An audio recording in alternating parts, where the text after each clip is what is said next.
At 9 o'clock, we call the meeting to order. Pledge allegiance to the flag of the United States of America, to the republic for which it stands, one nation, under God, indivisible, liberty and justice for all. Roll call. Mochler, Here. Graylobe, Here. Brady, Here. Peasy. See See him on? on there. Gilbertson. Here. I'm here. I had to unmute myself. That's all right. I figured that's what was happening. Any conflict of interest declarations? Hearing none. Approval of agenda. And we need to add the Alltag payment for surfacing under Brent. So moved with the addition of the old. Motion and a second. Any further discussion? Hearing none. All those in favor say aye. Aye. Aye. Same sign. Motion passes. Approval of minutes. So moved. I have a motion and a second. Further discussion? Hearing none. All those in favor say aye. Aye. Motion passes. Are there any visitors to be heard? And this will be for the, just talk about anything that's not on the agenda. So if you're here for the rezone, we'll get to you. We're going to be gone for assessors conference this week. So Melissa, Alfonso, and I are all three of us going. Ina will be here from 10 to 4 each day babysitting for us. So if you need anything from the assessor's office, 10 to 4. Any other visitors to be heard?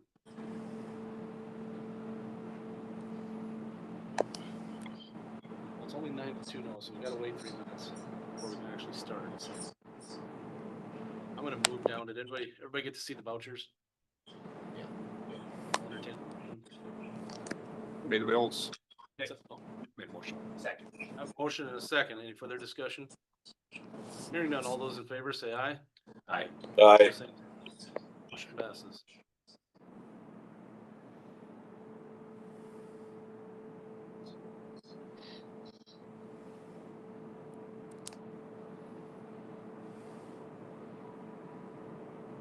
Give a couple minutes, yeah.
Well,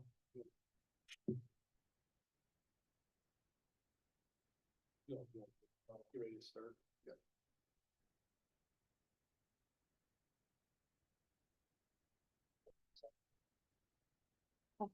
Right. So when we start the public hearing for the zoning, Noel will present to begin with, and then Leah, are you the one that's going to present for on the application, or is somebody speaking for your group, or you'll be doing the speaking? Okay, so I'll give you 10 minutes to talk. That's okay. And then when we open it up to the public, everybody will get 2 minutes each to speak. And then I'll come back to you, and if there's anything you want to address after hearing the public. So Noah, if you want to start, Good morning. It's not quite 9:05. isn't it? Now it is. Okay. Alright, good morning. So I'm presenting a rezone up in the northeast corner of the county. It's just gonna be to the west of Trucktown, by Beersford, between 469th and 470th. The maps in front of you is the new updated one. They took into concern some of the public comments from the neighbors, for the driveway purpose on the lot one of the rural residential. They actually went ahead and moved that driveway up. This is same or different from what we received in the map binder previously? So- Different? So the map binder I sent you guys yesterday, the first one is the new one, and then the Okay. old one has old map Gotcha. labeled on it. Okay. So like I said, they did take into consideration, some of the concerns that the neighbors had with safety when it comes to driving, because that on 469th there is a small hill going down into that valley. So they just pop that driveway up. Okay. So it's more towards the crest of the hill. Yes, sir. It's along, going along next to the other driveway. Okay. So they're facing each other now. Good. Thank you. Yep. But the proposed rezone, it's gonna be two technically. You're gonna have lot 1 and 2, which is gonna be commercial. And then you're gonna have 17 lots that are gonna be rural residential. The second map that I printed out for you guys is actually the quarter map. And it shows the housing eligibility on your paper. So it'd be adding 2 houses to the eligibility that's already there. Quick question, just for clarity. Yes, So sir. today what we're hearing is a rezone, but some of this is kind of laid out like a plat. So this is the Yeah, planned plat. this that would is take the- advantage of the rezone where if we pass it. Am I getting that right? Yes, sir. Yep. So it's, right now there's 15 housing eligibilities there, and they're confining it around the creek and just kind of keeping the farmland that's around the development, farmland. All the access to the fields will still stay there. So the driveway will have an access point coming off the, road over by lot, I believe it was 17 and 16. There will be field access. So they're not creating any isolated plats. So there's also gonna be an entrance up to 46, is that, am I seeing that? Yes, sir. Yep. So there's already a field access point there. They're just gonna be coming off of there, and going into, the commercial lots and then down into the housing development. So on the north and then on the west? Yes, sir. Yep. So you're gonna have a driveway, street entrance Yep, here, and then up here. so 3. Yes, 3 Okay. total. Okay. There are fire truck turnarounds. We don't have that in our ordinance, but they added it in for safety purposes. They did add cul-de-sacs per our ordinances as well. Good. So, And on 46, there's a traffic slowdown here, right? So behind the interstate. further east. It's further Yeah. east from either of these driveways? Yes, sir. Okay, all right. Yep. Yep. And then they did go into detail saying that they were gonna be adding trees along the lot 10, 9, 8, and then the commercial lot 2 as a privacy fence, because that was something else that came up in the planning and zoning hearing. So they did address that, saying they would be planting trees in the back to build an extra privacy fence. Between O'Connor Tract 1 and those lots? Yes, sir. Okay. Yep. What was that again? No, 10-9-8-2? Yep, so the Okay. northeast lots or lots there, they'll be adding privacy trees into those. On the west side. Yes, sir, on the property line, You said the O'Connor tract or the other way? right here. Yep. So it's gonna be over here. 10, 9, and 8. Yep. Okay. And then probably on the west side of lot 2. Two, So yeah. Yes, sir. Yeah. Yep, so just, adding, once again, taking into the concerns that, was brought forth, for privacy. So. Beersford did reach out, asking about it. Clay Electric did also say they have a substation just to the northwest of there, so they're able to supply power, no problem. If that was a concern.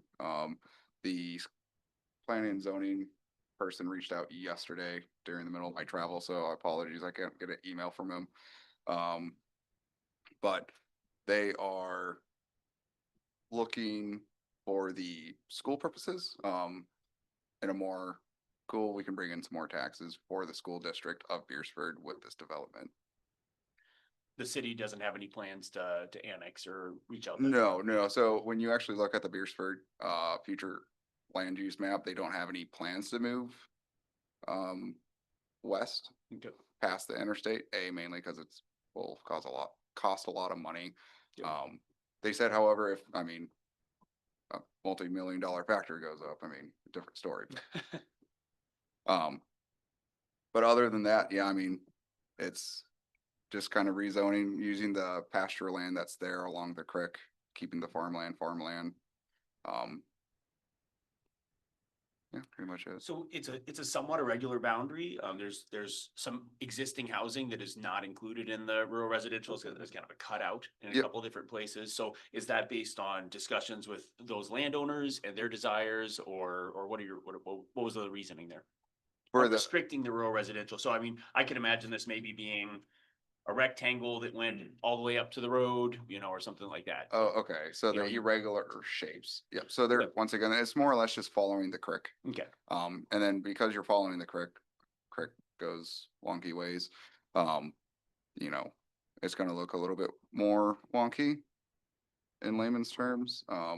However, like I said, the farmland will still be used as farmland in those southeast quarter, northwest quarter, and then the southwest and northeast quarter there. And then it's a big squares for the other two fields up north. You said Clay Union was all right, Clay Union Electric, and yes, then sir. water, did you? I haven't reached out to Water, no, and I, So You there's an received email. Email like a half hour before the meeting Yeah. this morning. Oh, Referenced that. Yeah. no, it's- We'll get to that. Okay, you know, maybe this will be a reason for the water push up, you know. Just saying hypotheticals, So- but one quick question. You did mention that you've done some work to try to address some constituent concerns about traffic going on and off of 46 primarily. And I was wondering about, have you had conversations with the DOT? What are their opinions on whether this I is? think we're gonna have to leave that on the developer and the owners to answer those questions. Okay. Yep. All right. So. You got through all your information? yes, sir, yep. Would you like to start? Sure.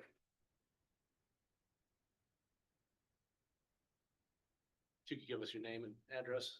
Morning, my name's Eric Willardson. I'm with Willardson Lund Engineering, 902 South Cleveland Avenue, Sioux Falls. We're the project engineers for the owners. We did develop the plans, kind of with their guidance. I think Noah's done a great job of explaining where we're at in the process.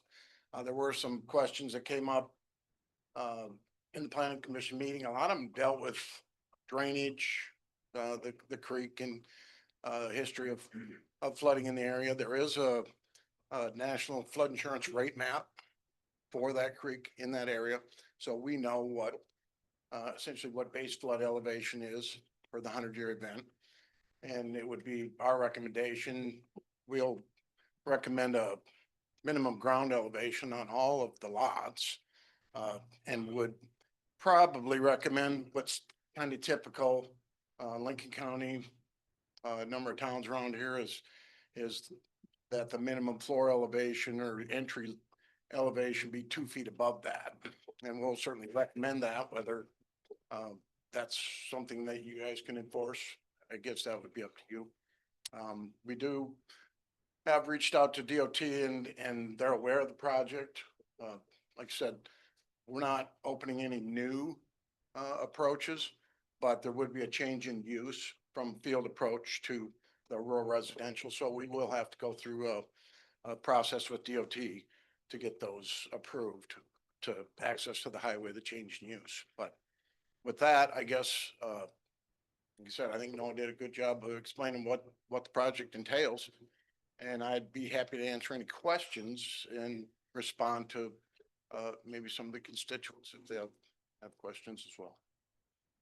So I think the water question, is that one that is on your radar? So we received an email today about some discussions with Clay Rural Water and whether or not there'd be adequate supply for this many new residences there, or that they need to do hydraulics studies. Yep.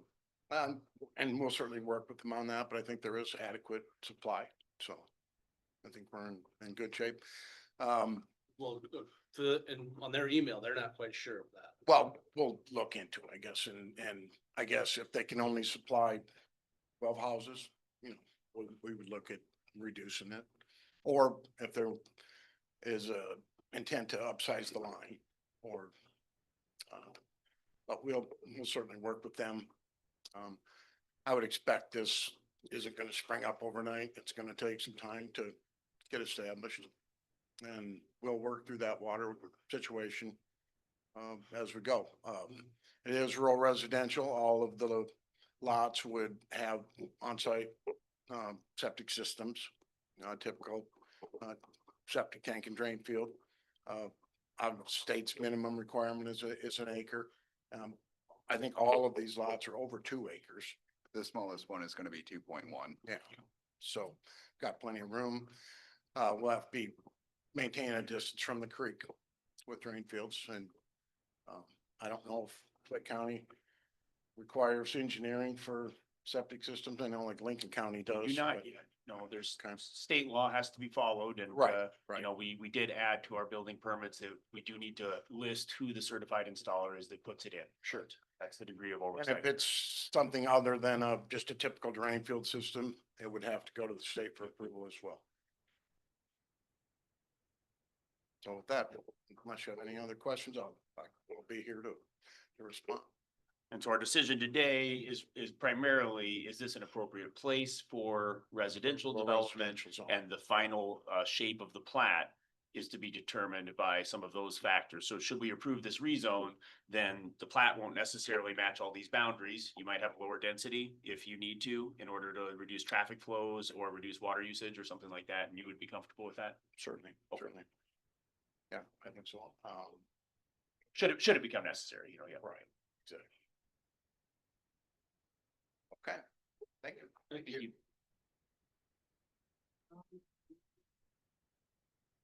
So we'll open it up to the floor if there's anybody that would like to speak.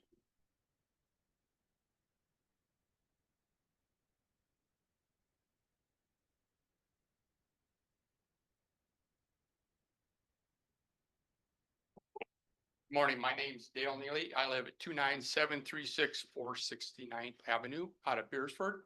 And I have a few talking points that I'd like to present. And in case you would like to take notes or follow along, I think I have enough for everyone. And for our online individuals, I'm sorry I did not bring electronic that I can share at this time being tied in. So it's looking over and preparing for this. You'll see in the notes there are approximately 7 items that are typically reviewed or under consideration when you're looking at a piece of property to rezone. And what I'd like to do is provide you my thoughts and facts as I see them. And I'll admit they may probably slightly biased since I will be totally enclosed by people when they come in. So being honest and straightforward with you guys, if you plot, I'm in the middle of this. But from my perspective, I've tried to keep the emotion out of it and just present my thoughts and facts.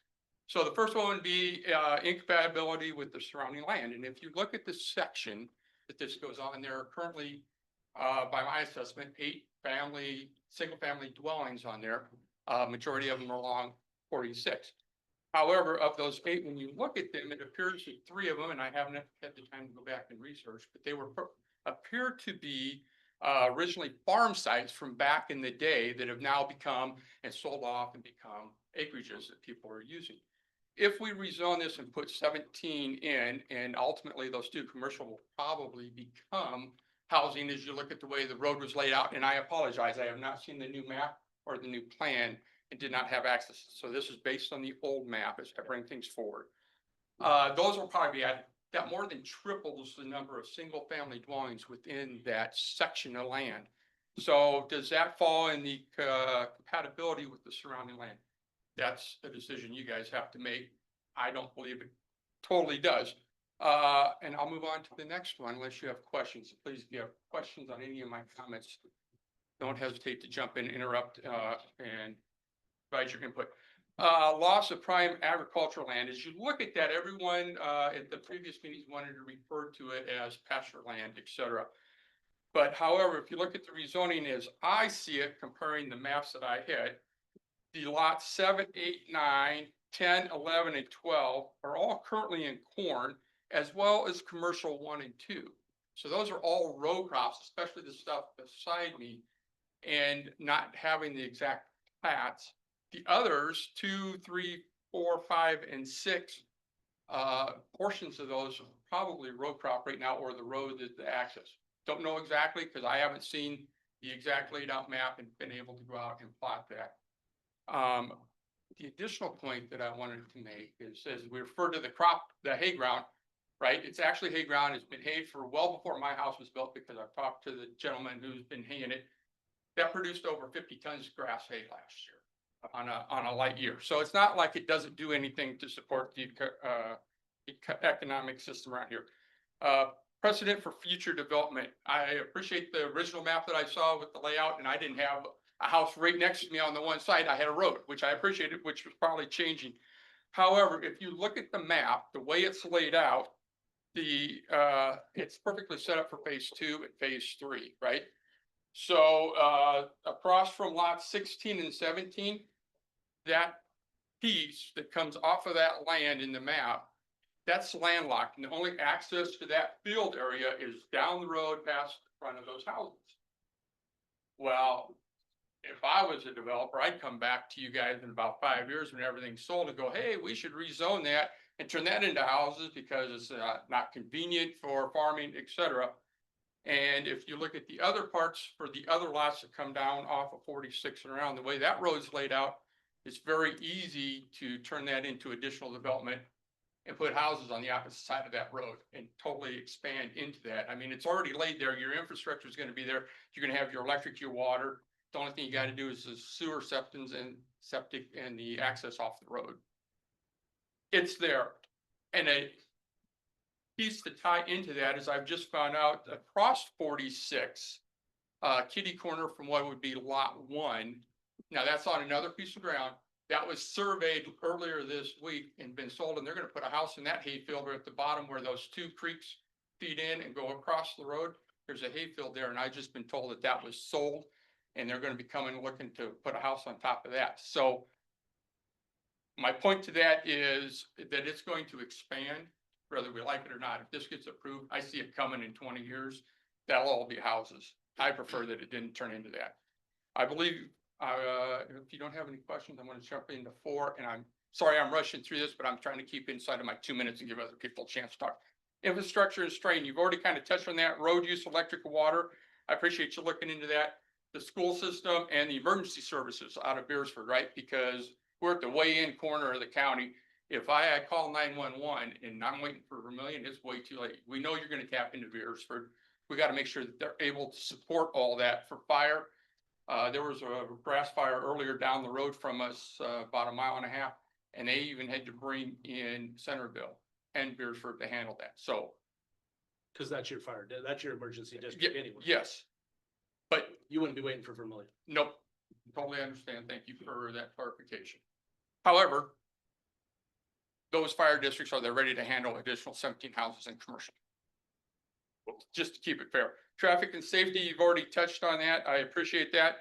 Access off of 46, there's no turn lane there and working, and even into 469, adding those additional houses is going to add that extra traffic down through that hill. There's risk there, I believe, and having lived there for the last 5 years or so, I see it. There's a lot of hay trucks and silage going through there. Water resource impacts. Now lots 2, 3, 4, 5, 6, 7, 8, 15, 16, and 17, as I interpret the maps, are in that APO zone B for the planning and zoning piece out of your planning document. In that, it talks about zone B, 5 inches in a 24-hour is a 25-year, and then the 100-year is 6 inches in a 24-hour period. What I would like to share with you is in 2024, between the snow melt and the 3.5 inches of rain, the Dry Creek behind my house had water in it until late June, and I had fish in there. And that's 3.5 inches. If you get 6-inch rain, I had a foot of water over my culvert that runs through there and over my bridge that I have across that creek. And to put it in perspective, the culvert that feeds that creek that goes under the road, that's a 5-foot culvert. I can walk through it and all I have to do is dip my head.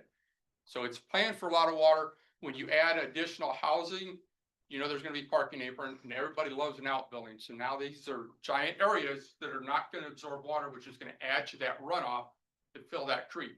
Will it erode the creek? Possibly not, but it causes additional challenges that we have to be aware of.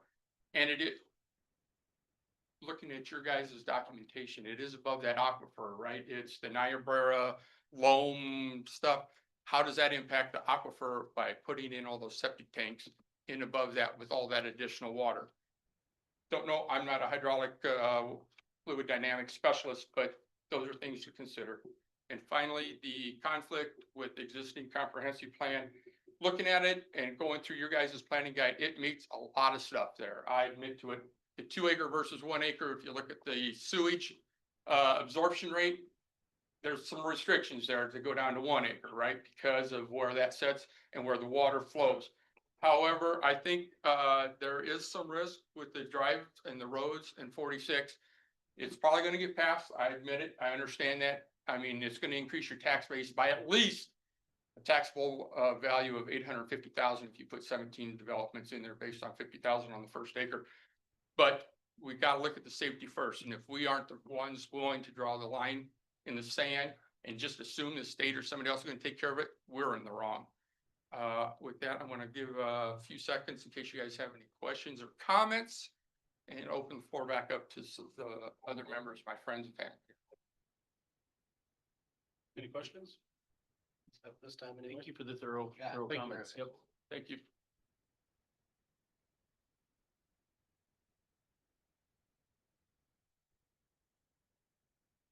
Morning. My name is Lisa Johnson. I live at 46921, Highway 46. My property, if you look at the map, is when you look at the top, it's the machine shed with the red roof right there. Okay. So we are encircled also, like my neighbor to the south. He covered a lot of the points that I wanted to discuss with you also. My point is behind the house facing the south. They have, I do believe, 2 gravel roads planned to access those lots. Behind my house is where Ash Creek runs.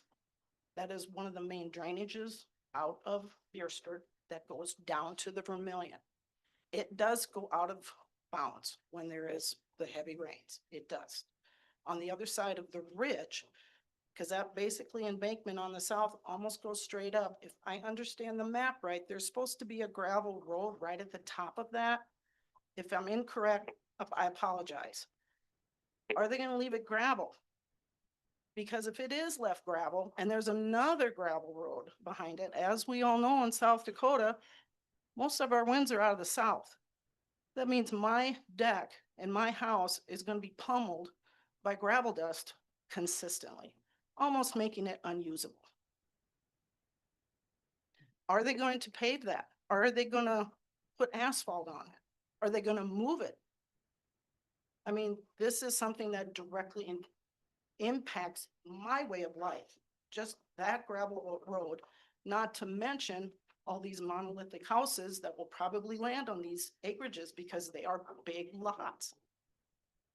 Behind my house is a beautiful view. It's beautiful. I love looking at it every single morning. There's wildlife back there. That's all going to disappear. They're not going to stick around. These city dwellers more than likely are going to be the people building in there. Do they know there is a cattle yard straight to the north, 1 mile? And it smells some days, more days than not. That's in Lincoln County. To the southeast of us is another big cattle yard. It puts off an aroma too. Are they going to be aware that these things happen? When they farm those 2 pieces on either side of my driveway, to those lots that are going to be buckled up against Mr. Vick's property? Are they aware that when a combine swings in there, all that corn stalk and bean chow, all that's gonna be blown into their manicured lawns? Are they gonna like it? Well, they will have to sign, so it is in our ordinance that if there's a subdevelopment in rural residential, they must sign a right to farm covenant. And that runs with the land, if my understanding is correct. And so, yep, Okay. yep. Yeah, so they, So, going into it, they know I'm moving to the country. But are they going to? I mean, seriously, Yep. we have city dwellers that don't know what living in the rural community are. And if they wanted to be in the country, they'd probably be living on an acreage already someplace. So my question is, these people that are gonna move in, if this gets approved, how's that gonna impact my way of life and Dale's way of life and Mr. Vick's way of life? We are hunters at our house. So is Dale. We go out and we target shoot. We shoot our guns. I'm sure Clay County Sheriff is not gonna appreciate phone calls that they're shooting again. Well, sorry, but it is our way of life. So are they who's gonna enforce all that? Am I gonna be told no because of somebody else? I mean, it's my property. Am I gonna be always fighting with people for the things we do on a daily basis that's normal? I'm concerned about these things. I really am. Not to mention the safety, not to mention the water flow, not to mention the water usage, because most of these places are probably gonna have sprinkler systems for their manicured lawns. And I don't know if my service is gonna be able to take that. So am I gonna be able to have the water pressure I'm used to? Electricity, I know they can always figure a way with that. But these are my concerns. It's not even the technicalities, it's a way of life for the many individuals here. They're going to be affected, especially with those two commercial buildings, Mr. Vick and the Knutsons. If those are the big cement type trucks or that they talked about there, that is going to be so dangerous up there on that highway. There is not a week that goes by that either myself, my husband, or my son are not in a close accident because people coming off the interstate, they want to go home. They're 70 miles an hour before they go down my driveway, by my driveway. They pass us on the driver's side, they take the shoulders, they take the ditch. There's no turning lanes all the way down to Greenfield Road. What are we gonna do? If you guys pass it, there we are, stuck with even more. It's gonna be an issue. I know it will be an issue. People in construction, they're in a hurry. They want to get from A to B and back. And they don't watch. We all know that. So these are my concerns. So I thank you for your time. thank you.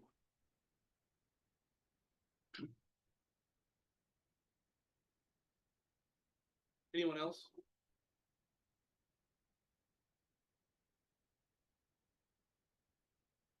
Good morning, guys. Darrell Vick, 46967 SD Highway 46. I'm the guy that's gonna take all the buffer there on this. One thing that I think is kind of crazy, I or any of the others have no idea what consists with the commercial buildings.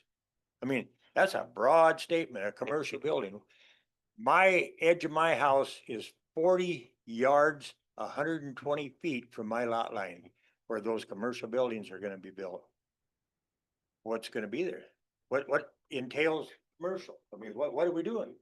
We've got permitted uses, and so that can give you some idea. If you go into our zoning ordinance, within commercial, if it is one of the permitted uses, then they can just build that. So that is a list of things that could be built there, and then there's also gonna be some conditional uses, and so those are things that with additional hearings like this, someone might be able to build there. So that's pretty much anything that's not in those lists can't be built there. So that is a way to get an idea. We have to research that in order to know what's gonna be up 120 feet from my house. Well, yeah, I mean, I can pull it up for you here if you want me to read the list. Well, Yeah. this probably, we're taking too much Sure, time for yeah. that, but that's just one of my main concerns. And then plus, you go south there, then along my pasture is gonna be homes. We've got total of 9 homes coming up on that gravel road that they were talking about on my side. Going out and commercial people, I don't know how many's gonna be in there, but, on that driveway, coming out on the Highway 46. Boy, I'll never get out of my driveway. Plus, what's gonna happen at 6 o'clock in the morning, these commercial people, whatever it's gonna be used for, they're gonna be banging and clanging. That ain't why I went out there. I had an opportunity to buy where I was at, and I don't know how many of you are familiar with it. I'm the horse guy that's had horses forever. I was in town by where Casey's is now and, the guy built a house there. I could have bought that instead of where I did. But horses get out, darn it. And, they've been downtown, so I wanted to get out of town. I didn't want to be in town with my horses. I was rural. It was rural, it was zoned that way. I could be there, but I went out where I bought this from Mike and Janelle at a premium price and built from scratch because I wanted to be out away from all that. I didn't want to be in town with my animals or my horses.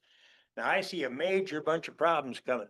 Not only do I have to put up with that, but all right, we're talking all these septic tanks are gonna be within yards of me. All right? You can put honey on a dog turd, but it's still a dog turd, and I don't care. Septic tanks do smell. They do. So we got, I don't know how many are gonna be for the commercial, but then you got the residential. All right, so I got my pasture there. And my big horses are out there. Or my donkey. This doctor, lawyer, Indian chief, whoever builds there, more than likely will have kids. How am I gonna keep them out of my pasture with my horses? Okay, do I have to build a high deer size fence to keep everybody away? So this kid goes out there and my horses are safe. We're in the public with them all the time, but steps underfoot. He swings around, knocks him down. How many lawsuits am I gonna face? Everybody says, well, you got liability insurance. Well, yeah, well, good luck on that, but, that's just a big issue that I'm worried about is having them there. All right, they're probably gonna be good people, but you're putting all these people right on top of me. There could be more crime. You got more people, you got a chance of crime. You turn around and take away my quality of life to develop something that I don't feel should be there. Now, every bit of that's along by me there, that's all good farm ground. That's, you know, and like they mentioned, the hay ground is still farm ground, but that's, I thought our goal was to not build on prime farm ground. I thought that was one of the requirements, for rezoning. You don't go from agriculture to that, and destroy farm ground.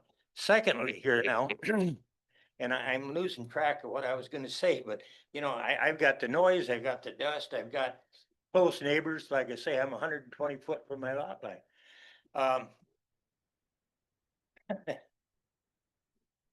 What about the wildlife that Mrs. Johnson was talking about? What about all of that stuff? That's all gonna change. Now, we all went out there with one goal in mind.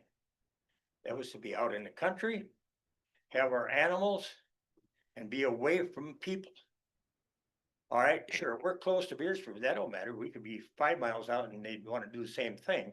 But that ain't why you go out in the country. So you're taking away my quality of life to get some tax dollars? I mean, where does it stop? We paid high taxes out there. My property's tax is high. So are Johnson's and all of them. Joseph, Knudsen, they're all high. We already pay high taxes. Where does it stop? Now, if you guys approve this, that's gonna open the thing wide open. Who knows what's gonna be out there like, the other fellow mentioned 20 years from now, which I won't be here, but it's gonna be all developed once you open that door. Now, I think I would guess maybe the value of my property might drop in half. Well, I could see it going the other way easily. I mean, if you've got. Well, that's pie in the Housing sky you're tax talking there. yeah. I'm talking reality, because who wants to buy an acreage to be out there in their animals up against commercial buildings and all the 7, 8, 9, 10 neighbors right up and down that road? I mean, that ain't why you buy an acreage. You buy an acreage to get away from that. You don't buy it already there. So that's gonna be something that people might not like.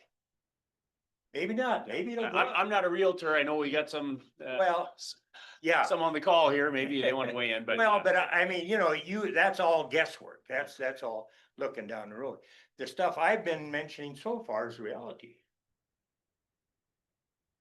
Kid coming over to my property, the flies, the stink, everything that I produce, they're not gonna like. You can say they signed this deal, that they're aware of this. Hey, we all know where that goes. That's reality. But I guess it don't belong there. Commercial buildings don't belong next to an acreage out here in rural America. That's why we're there. That's why we paid the high dollar. And I could go on and on here. You want an hour's worth? I probably got that here, but We're gonna have to cut you off. yeah, so I understand that. That's why I'm trying to, but you know, it really creates a problem for us guys that are already out there. Every one of them, every one of us are against it. So the only two that are gonna really benefit is Leah and the county. Where do you draw the line on approving stuff to get tax dollars? And I know we all gotta have tax dollars. We all want this and we all want that, but and I can, like to say, in the morning, I'm 120 feet away from that commercial deal. You start at 6 o'clock in the morning slamming dumpster lids and doing whatever you're doing, 120 foot from my bedroom. That ain't real ideal. Yeah. It's not good, guys. Our livelihood, our quality of living out there and all that stuff is in you guys' hands. You got quite a decision, but we don't want it. And not because we don't like the people or not because we don't want them to, I'm for progress, but sometimes progress turns into regress. And I can see a lot of regress here, guys. All the traffic, everything. I don't know. Thank you. Thank you. Yeah, thank you.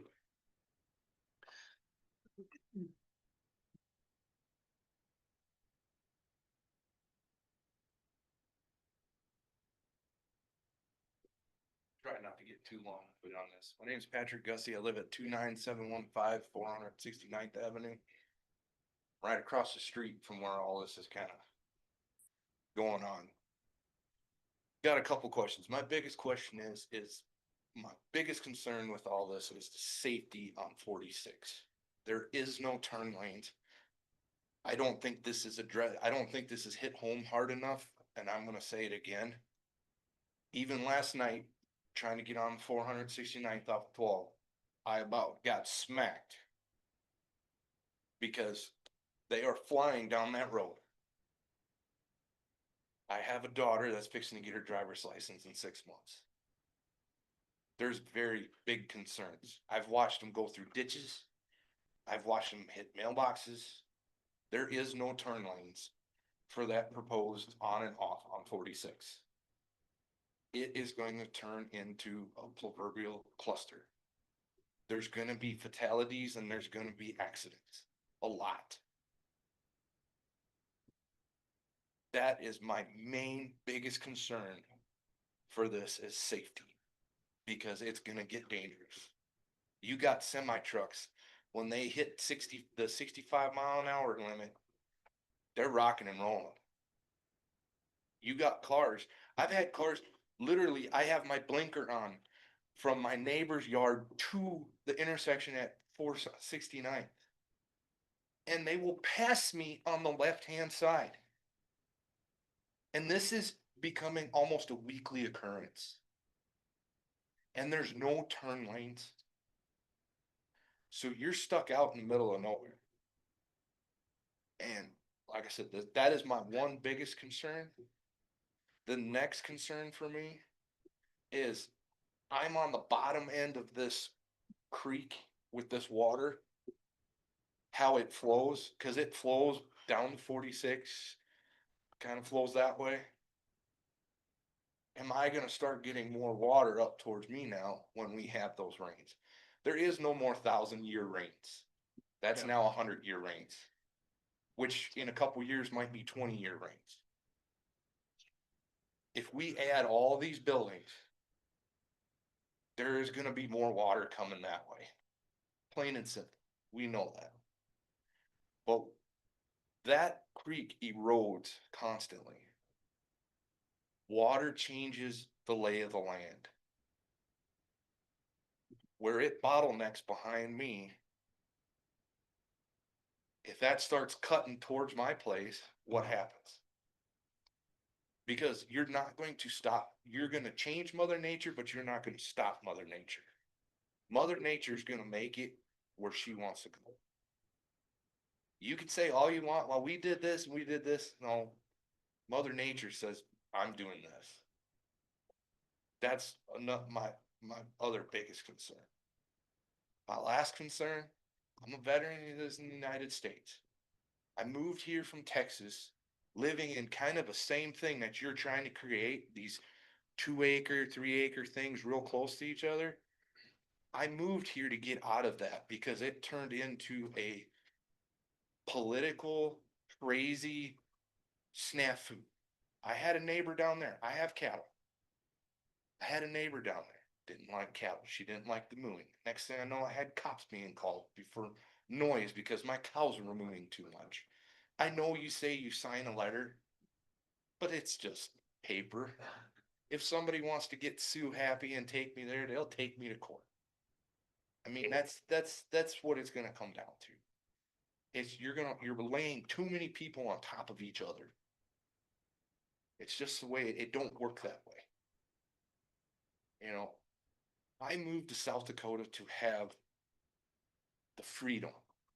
I didn't move to get piled on top of myself. Like I said, like Mr. Vic said with his horses, I already have people that'll pull up to my fence, stop, get out, and try to take pictures with my cows. Reach through the chain link fence and try to pet them. What happens if my bull comes up and bonks them? Granted, I have insurance for that, but this is stuff we have is like I said, the biggest thing is the safety aspect of it. I know you guys don't live up there, but it's nuts sometimes. Yeah, I do come through there though quite a bit, you know, and it's a rough road. Yep. I mean, but like I said, and the last thing is the tax aspect of it. Since I've moved up here 4 years ago, my taxes have just, Well, I mean, they're climbing, and I understand it's going through the whole county.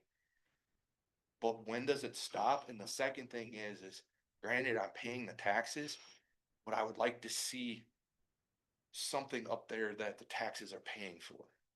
You know, our 469th, the corrugations on that road from 46 to just past my house are horrible.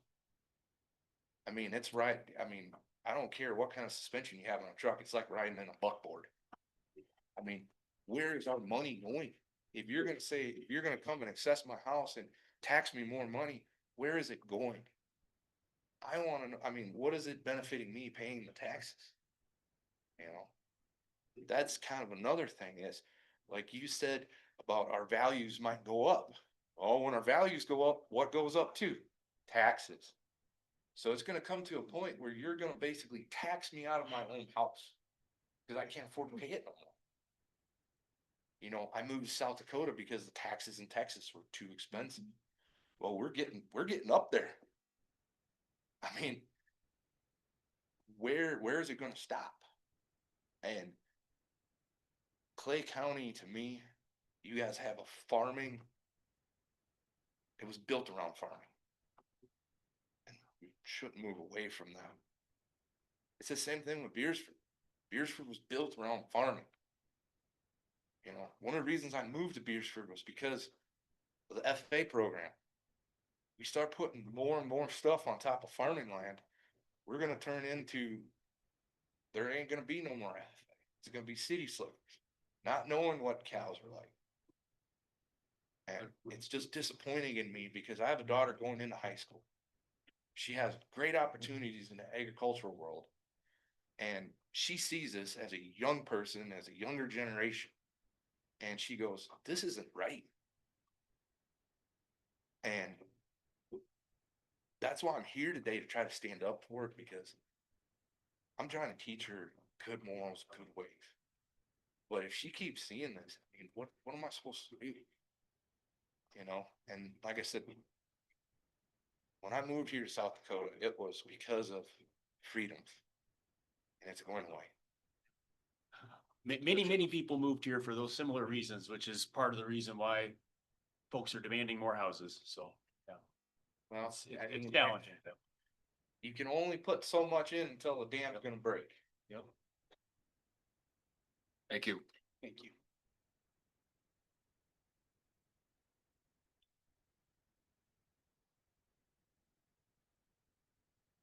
Anyone else?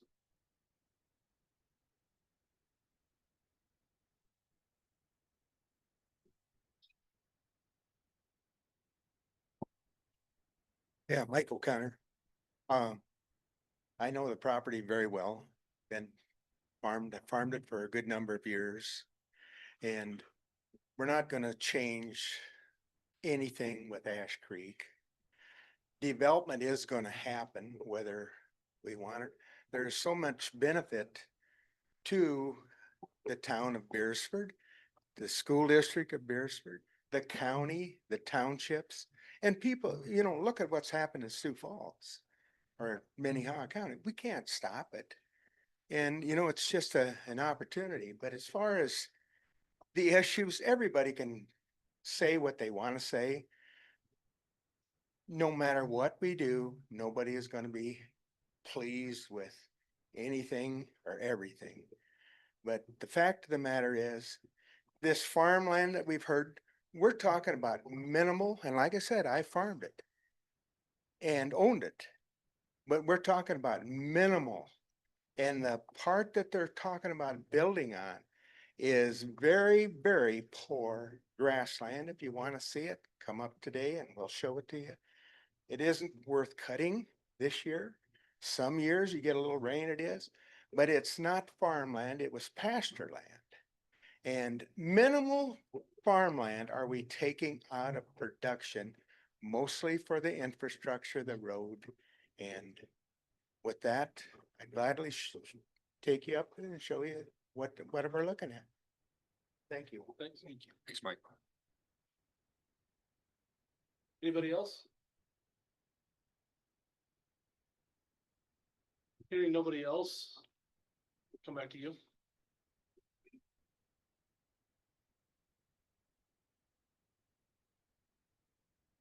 I don't envy your position. I don't have to make those. I've done development all over this state. I'm also licensed in Iowa and in Nebraska. Rural residential living is a very, very desirable way to live. It's been expanding for the last 35 years I've been doing it. Alls I can say is, from an engineering standpoint, there isn't anything with this development that I would see that would be prohibitive engineering wise, whether it be access to the highway. We know we have to make sure there's enough water supply. Septic systems are not a problem. It's a very efficient way to handle wastewater from single family homes. With that, I guess, like I said, unless you have questions engineering wise, like I said, I think this is a very viable place to develop this type. Since you've dealt with this many times over, what are the thoughts like working with the state on Highway 46? Because one of my concerns would be the speed limit there. Is it a way to expand the slower speed limit out there? Is there, is turn lanes a possibility? You would absorb the cost if that were to happen. And would there be any HOAs in place out there to kind of, to circumvent some of the issues that we're hearing, like, I just want to make sure that they do know that they're getting Right. by that, like like has been stated. Certainly if there's a problem on the highway, if there's an increase, I mean, DOT is more reactionary. If traffic increases, and they see the need for the additional lane, a turn lane, for example, or turn lanes on certain areas, they address those. It happens all the time. It's happening in Hartford right now. They're putting in turn lanes on Highway 38 because of the increase in traffic. So they'll react to that, and that's why we will have to go through that process for change in use with DOT. So DOT will come out there and make sure that they're not approving a change in use that's gonna present a danger. So we'll work through that with them. 17 houses, that's not a huge impact, especially when they're over 2 acres a lot. I did one near Lake Alvin that has over 70 on a quarter section. And so, no, it's like I said, it's a very desirable way to live. Just drive around the counties, you'll see rural residential housing all over it. And yeah, sometimes it is city people wanting to get out of the city and get back to a rural type setting. So with that, if not here, it's gonna go somewhere. And we deal with this all the time at all the meetings. The neighbors are, it's a change. It's a change.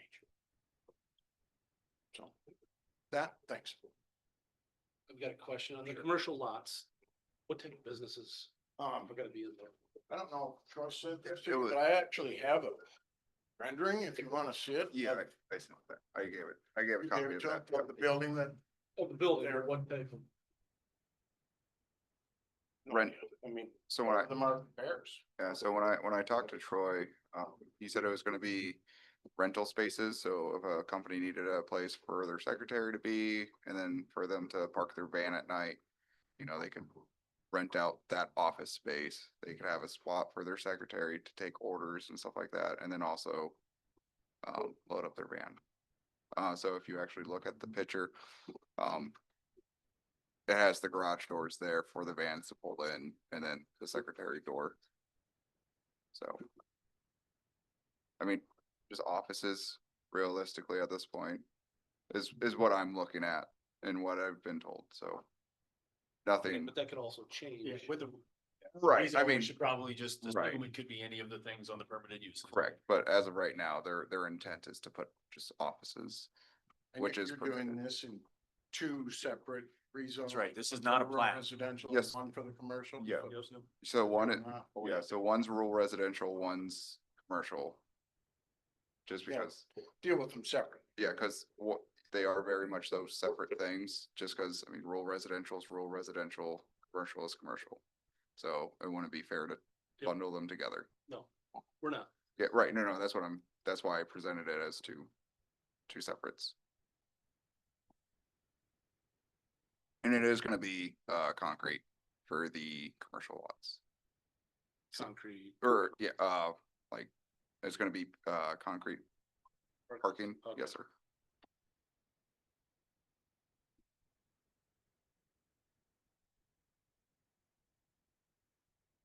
Anything else? You want what's that? You want that one? Oh, yeah, you've got it. That's what I was thinking of. Oh, they're permitted. Permitted uses. Who's that? It's page 69 of the Lake County Code. Thank you. Get Peter, so yeah, searching is not as easy. So I mean, just for the audience. Permitted uses are retail, trade or service office, personal service, hotel, motel, motor vehicle service station, gas dispensing station, hospital, clinic, museums, library, historical sites, electrical substation, wireless communication facility on existing support structure. Okay, so the tower's already gotta be there. Telecommunications tower is the next one. Daycare center, vehicle repair shop, off-premise signs, greenhouse nursery, drive-in theater, car wash, motor vehicle sales, display and service, lumber yard, bus truck terminal, broadcast tower, commercial recreation facility. public service facility, public parks and recreation facility, automobile parking, wholesale merchandising, farm implement sales, displays and service, farm store and feed store. And there is a list of conditional uses, but that would be a whole nother public hearing. That's not something that could just spring up. Yeah, so one of those is, you know, they put the offices there and then one of those businesses could move in. Say the seed lot store. What have you, so, from the conversations I've had. So, Could I throw something in on that Highway 46 deal? When they redid the road, I said, hey. Just a minute, Daryl. If you could, I'll give you a minute, All right. but you need to come up to the podium. I talked to the state and I said, hey, you know, when these people come off the interstate, they punch their cruise control and a lot of times they're going 80 miles an hour by the time you get past my place. I said, can't we cut that speed limit down? You know what I was told? We can put up all the signs in the world, but you can't get people to slow down. So that's gonna be an issue. They can put up 30-mile-an-hour zone and they'd have to police it every 24 hours a day because people are not gonna drive it. The big culprits are Savin license plates, Yankton County. They all come from down there and come by. The boats, the campers, everything. But I tell you how bad it is and then I'll quit. But I have to cut you off. just one little quick. I have to cut you off. You've had your time. Okay. It needs to be pertinent to this. Number of time for some mystery.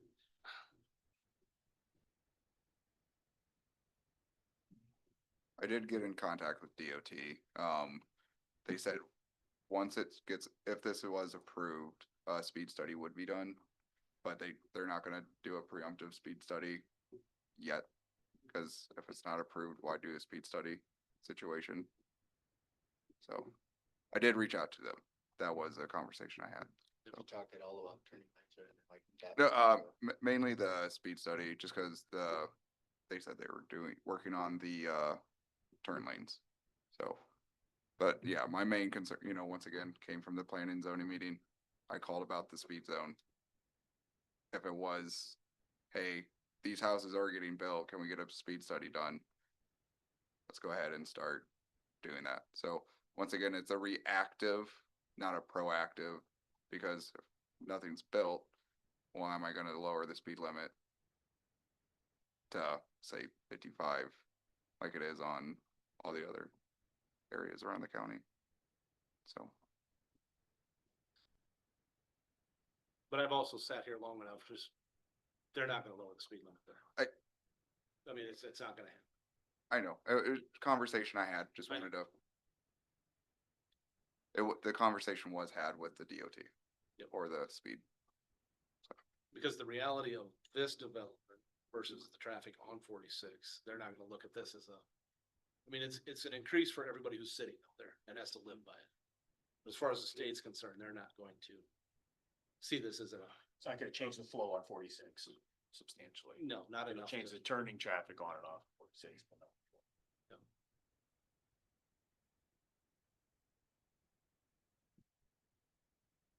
Total volume, I guess. would be better. And then we do have the email from Clay Rural Water. Everybody received that. And just for the record, I will read that. Give me a second here to find it. Got her. Yep, I've got her. So the location referenced on the attached does have the possibility of receiving water from Clay Rural Water Systems. The possibility is not a guarantee without the developer submitting an application for service. The application gives us information on water use projections of the development and future growth potential. We also need to have hydraulic study done by our engineers that will determine if there is adequate water supply in the area, or if added infrastructure is needed to sustain the needs of our current customers and support the development. To date, a verbal communication was made several months ago with one of our Clay Rural Water staff members in regard to this development, but no application was submitted. Clay Rural Water Systems will not proceed with any service to the development without the application and hydraulic review for the planned project.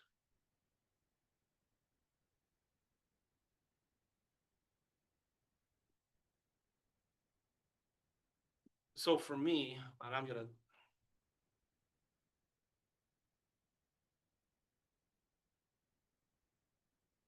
I like the development. My concern is the water that you're, clay roll water being able to be provided right now. In conversation with the manager of Clay Roll Water, if the new water plant was built, they didn't think there'd be an issue at all. But they still have to do the hydraulic study that they need you to come in and fill out. I'm not overly excited about the commercial units without knowing what's gonna be in there. Cause the permitted use is a long list of possibilities. And some of those that are permitted are not very compatible with that area. You know, if you were gonna put in, even for your development, if you're gonna put homes in there. So for me, without that hydraulic study, I'm gonna have a hard time approving just kicking the can down the road to the rural water company and saying that, you know, we approved it, they need to get water there. Cause we work in conjunction with them, so, I mean, if you can provide that, we can table that till this information's received, right, Michael? Yeah, you can take this. We still have another meeting after this one, because this is just a hearing. Right. Yep. That's right. But we could table this. Okay. Or we could move to the second one and table it then if we don't have answers for things too, and seek to get an answer before then and then table at that point as well. Is that I correct? believe so. I think that would. But I don't think they can, they can't have a hydraulic study done in, how many, 2 weeks? I mean, isn't that when it'd be scheduled? Whenever you guys decide the date of the hearing. Right, so I'd rather have that information before we went to the second reading.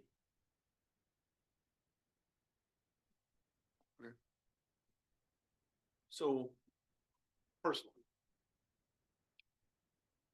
because in my mind, the hydraulic study seems most relevant to the density of development that we end up allowing. So the plat, when it gets to that point, and less relevant to is it appropriate to have rural residential here, except for in the sense that rural residential implies a certain higher housing development, but we would still need to approve a plat within rural residential prior to anybody being able to build anything.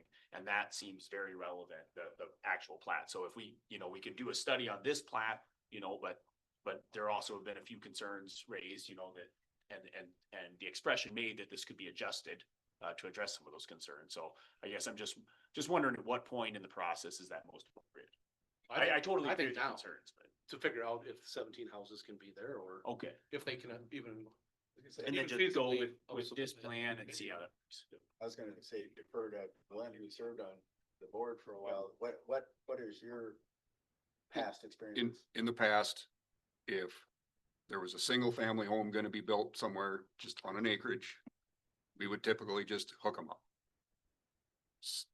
Something like this, 17 houses, that's something that needs to be studied.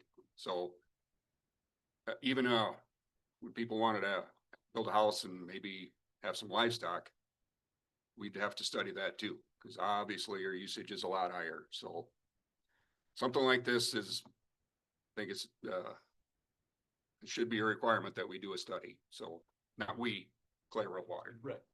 We need to know ahead of time what the demand, they can guess what the demand is going to be, because these are all gonna be single family homes. So, but still, that many, especially in the summertime, that's when the draw is. I would say that, following up on that, we've got an idea of the number of residences and probably, what the size would be in the rural residential side, but on the commercial side of things, there's a huge difference between an office and a hotel. Yes. So if both of those are permitted uses, that's a vastly different water usage. Yeah.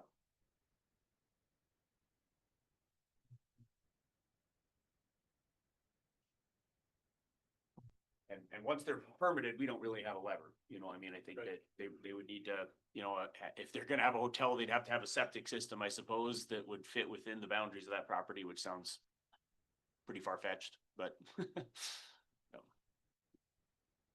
But other than that, we don't really have anything to prevent that. So. At this point, we need the engineer slash landowner to make the request of clear roll? Yep. We need a motion for that, or do we just Yeah. need to have that happen? I make a We motion. we need to table, if that's what you want to do too, until we get that information.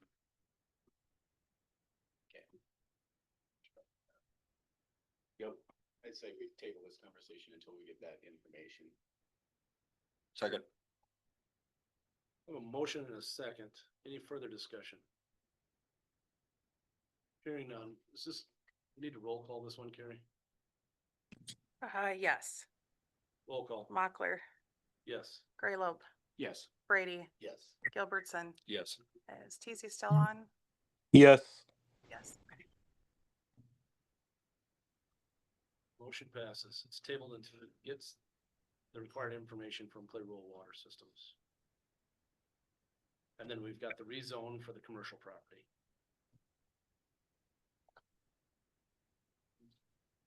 I'll make a motion that we table this one as well, pending the hydraulic study from Clay Roll Water. I have a motion and a second. Any further discussion? I think, the only other discussion, just before we close out this issue, because we do have a lot of people in attendance, and I know it's difficult sometimes to make it to these meetings on, in the morning on workday. So we do have a Zoom option. So we will pick this up at a later meeting, and we're really grateful for everyone who came and shared their input on this. And we want to make sure that you can follow the remainder of the discussion. So, you can watch on YouTube as well. If you're not able to make the meeting, you can watch the discussion at the YouTube afterwards. So, just because we are pushing this out farther than some of you might have been expecting, I just want to make sure everybody knows their options for attendance in the future. So that was all. And then Noah, just for everybody that was here today, when this second reading comes again, or when we move to the second reading, then, when we get that information, those landowners will be notified we can notify them by mail, right? We can, yes. Certified mail, so they know exactly. Yep, yep. So when we set the vote, because you guys table this to next meeting, so, and then whenever you guys set the official vote date. We table this until we get the information. so Right. Not the next meeting. Oh, okay, so until next meeting, then yeah, I'll send out, once we get the information, then we can get it on the agenda. I'll have to send out another letter. So we're tabling the first reading. We will revisit this, review the decisions or whatever we hear back from Clay Roll Water. And then there will be a further meeting before a final approval of any rezone. So if you can't make it to that next one, you can always watch the discussion after the fact. So thanks, everybody. Yep. And for me, on the commercial side, I'd like to know what's gonna be in there before I would vote for it, so. That's all. So, any further discussion? Hearing none, roll call. Mochler, Yes. Graylobe, Yes. Brady, Yes. Gilbertson, Yes. TZ. Yes. Motion is tabled for night now. Thank you.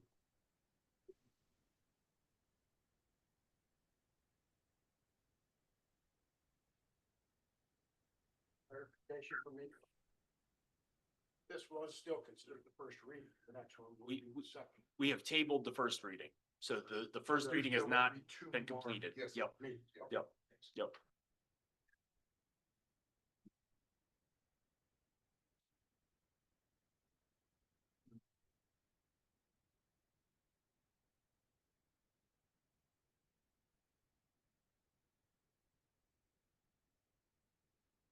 One, people are getting some change.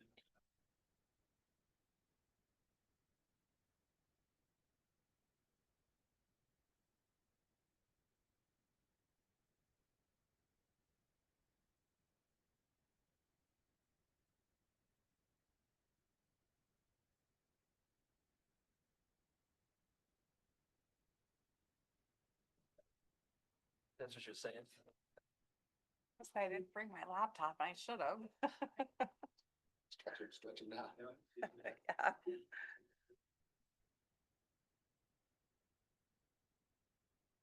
But I've never done this before my carpal tunnel surgery.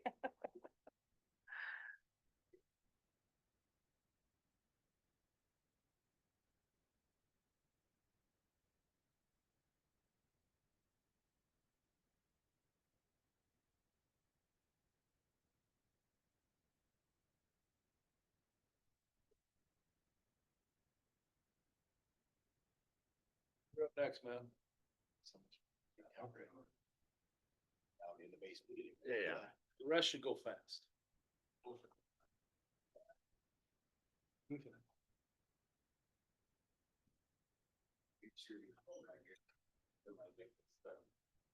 Tony was gonna do it. Leaves me by myself.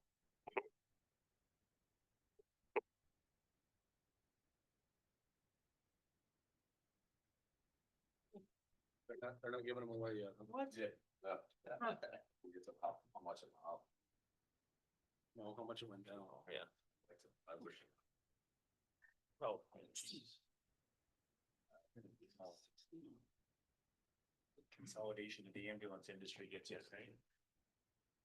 Bring that down to a normal person's height. All right, ready, Travis? Yeah. go Okay. ahead, whatever. Thank you for letting us come talk to you today. My name is Matt Callahan. I'm the Chief of Fire EMS for the City of Vermillion. This is Tony Klender, Division Chief. He oversees EMS and Special Operations for our department. Last fall, we came and we talked to you about the ambulance replacement timeline with one of our ambulances that's coming up, the 2013 Chevrolet. It has been plaguing us with issues. We had discussed moving it up a year in the rotation to try to get it out as it continuously costs us money to repair the vehicle. So far, it's still going. Last time we talked, we were slowly creeping our way to the intensive care unit with it. But I think we're back out to the medical surgical floor. We're holding on. But it's still running and it's moving. But we are at the point now where we are coming up on the actual replacement year and needing to order and get the process in motion because we are about right now with ambulances an 18-month lead time from time of sign of contract till time you can take delivery, which is pretty good compared to what it was post-COVID of 3 years. So currently what we're looking at and historically, I guess I should go back because that we have two new commissioners and historically what the way this works is the county funds and buys the ambulance. The city titles it in their name and takes possession of it and maintains it, all the repairs, houses it, runs it for the county. We serve about 300 square miles of the county for ambulance service and about just under 200 square miles for fire service. And so that's historically, and ever since I've been here and way before that, been the agreement with the county and the city on the ambulance replacement. What we're looking at right now is the 2013 Chevy ambulance. To give you kind of a history, when we bought that new in 2013 was right about $105,000. Today it's got about 161,000 miles on it. Even though that still fluctuates as we're using it still. Today's price quote to get replacement on that is right about $361,000, which has gone up about 40,000 since last fall. The biggest questionable item is the chassis costs. Right now, what most manufacturers are doing is they're taking the chassis cost and they're adding 5% to it because they don't know what that 2026, 27 chassis will actually cost when it's available on the market. Now, with taking delivery early 27 first quarter, typically we get a 26 chassis. It's the year before. So by fall, we'll have a pretty good idea of what that 26 chassis will cost because it'll be available. And hopefully they're hoping the numbers will actually be out in the next couple months of what those chassis will cost. So if it's under that, the price may come down a little bit. But if it's over what they're anticipating, we may be looking at a little bit more. Currently, as of today, there still is the opportunity for the city to apply for a $50,000 grant through the USDA towards that. Now, obviously, we all know with federal grants, that fluctuates day to day on whether they're available or not. But our intention would be to apply for that grant, as we talked previously in the fall, so to help offset the costs a little bit on this ambulance. And then as you can, as I show on the timeline, the replacement of the next ambulance would be spring of 2030 and then spring of 2033. Back when I came here in late 14, and Tony goes back to 2005, I believe, with the department. We were back then on a every 5-year replacement plan. Our call volume has gone up significantly since I came. We're probably up 300 to 400 calls a year. Our non-emergency transfer numbers are 100 to 150 higher than what they used to be in 2017, because we took on paramedics and we're running paramedic level critical care transfers from our hospital to hospitals in Sioux Falls, moving our citizens up to higher level of care. So which has in turn increased the miles we're putting on these trucks and has also increased the number of hours, idle hours, that they have, because they do run when they're outside the garage, typically. With moving to a closer replacement, and moving to, after the purchase of this one, moving to a every 3-year replacement, we can then send those trucks that we have purchased new when they come up at that 9-year mark. We can then send them back to the manufacturer, have the box pulled off of it, a new chassis put under it. They'll update the circuit boards, wiring, things like that. So that way, every other cycle, we are saving a little bit money by doing what they call a remount of that box. If we continue on a 12 or 15-year replacement of an ambulance, it's not feasible because there is so much more work that has to go into it. They're literally stripping it down to just the shell of that box and using that to update it. So that is one of the things we're looking at as future down the road of how can we save a little bit of money every other cycle and get more life out of the box. And it's typically the chassis that goes before the box does. How much is that remount? Remounts can run, the last one we did ran about 75% of the cost of a new one. So, you know, I mean, you'd be, for me to tell you today what it would cost, I'm not 100% sure. But that's what they were running the last time we had looked at them. So you do save a little bit of money. You get some more life out of that box and reuse it and push it down the road. Questions that I can answer for you instead of me just rambling on up here, trying to feed you more information.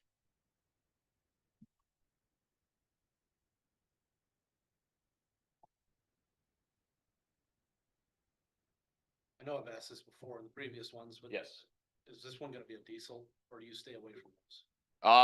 So the last two that we purchased, the F-Series chassis, we did buy diesels. They've been pretty good for us, the diesels have. We have looked at the option of going to gas. Some of it is what's available. Diesels tend to be a little more available than the gas ones do. We're just not sure with the gas at this point. They haven't been around again on ambulances long enough to see how long they're truly gonna last under those. They were around back in the 90s. They were on gas chassis and you'd get about 90 to 100,000 miles out of them and then they Yeah, I'm tank. not advocating. So, so we do have, there are some agencies out there that have them.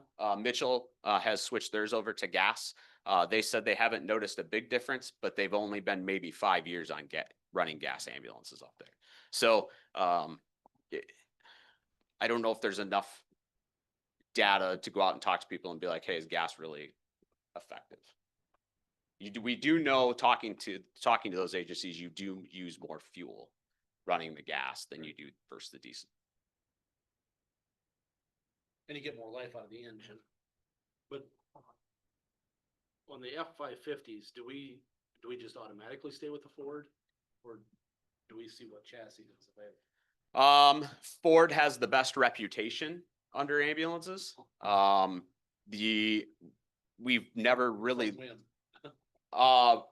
they've been in the ambulance market the longest.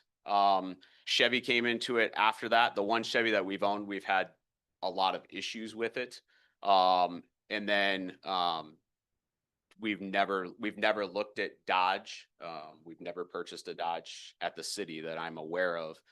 And there's nowhere in town to get it serviced. If you even need parts, typically you gotta run to Yankton or you gotta go to Sioux Falls. Right. Now, we also, with our ambulances, I mean, if it has to go to the dealer and if it has to go on a lift, we have to go to Sioux Falls. Because it's gotta have the height in the building to get it up, which they are Sioux Falls Ford has been fantastic about getting a truck in right away, getting it on a lift and getting it back to us as soon as possible with emergency vehicles.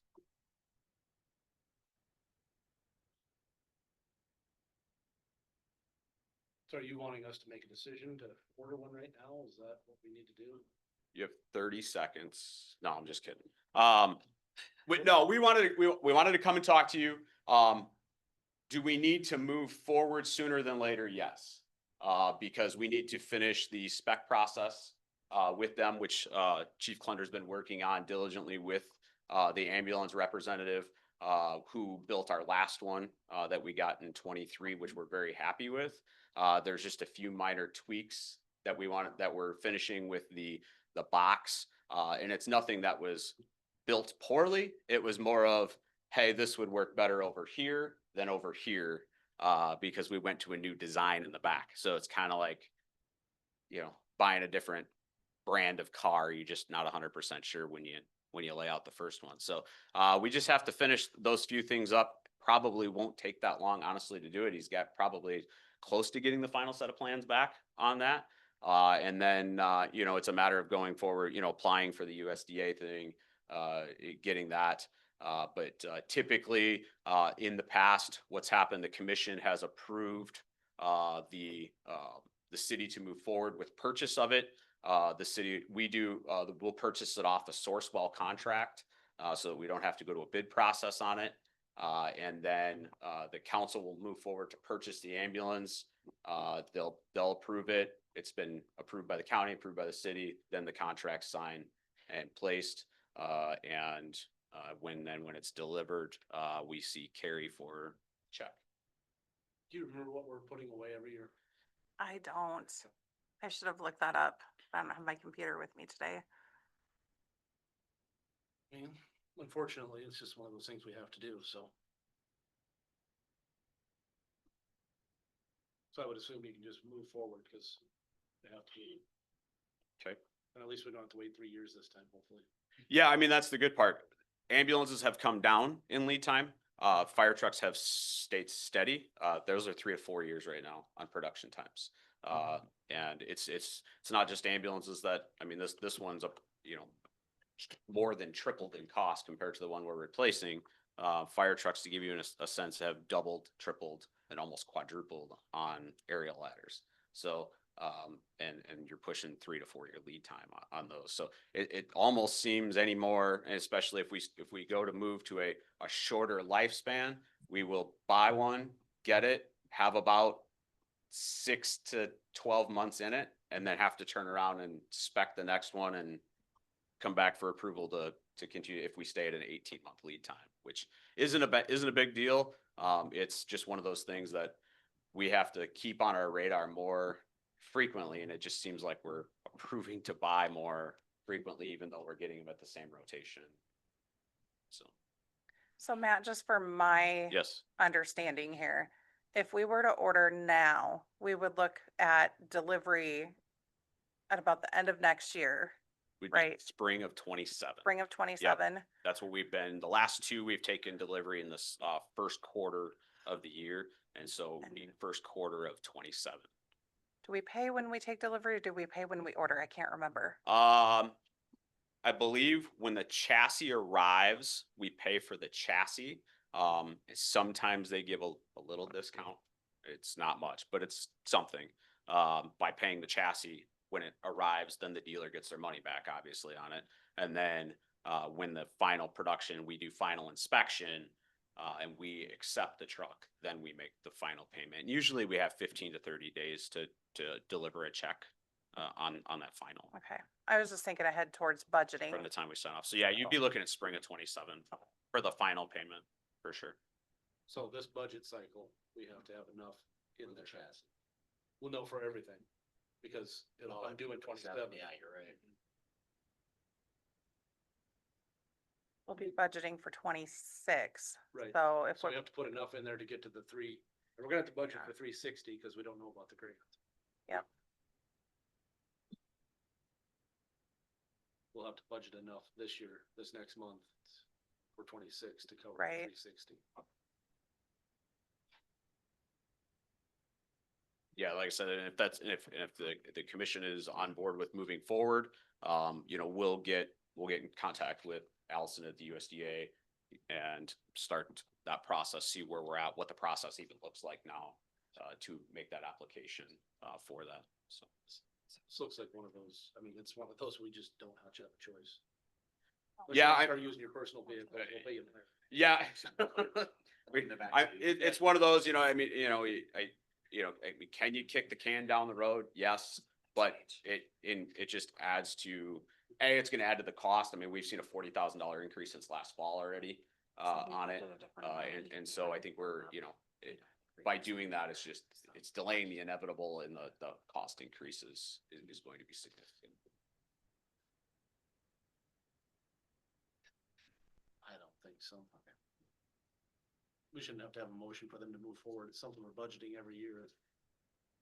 Unless you want, It can't hurt, but I generally think you're right. we can.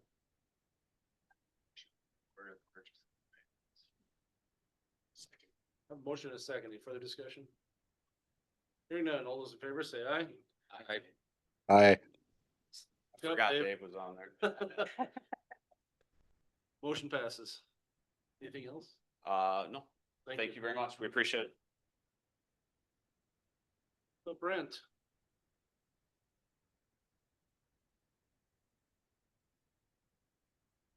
Morning. Morning. Got a gas quote for the Vermillion shed? Yep.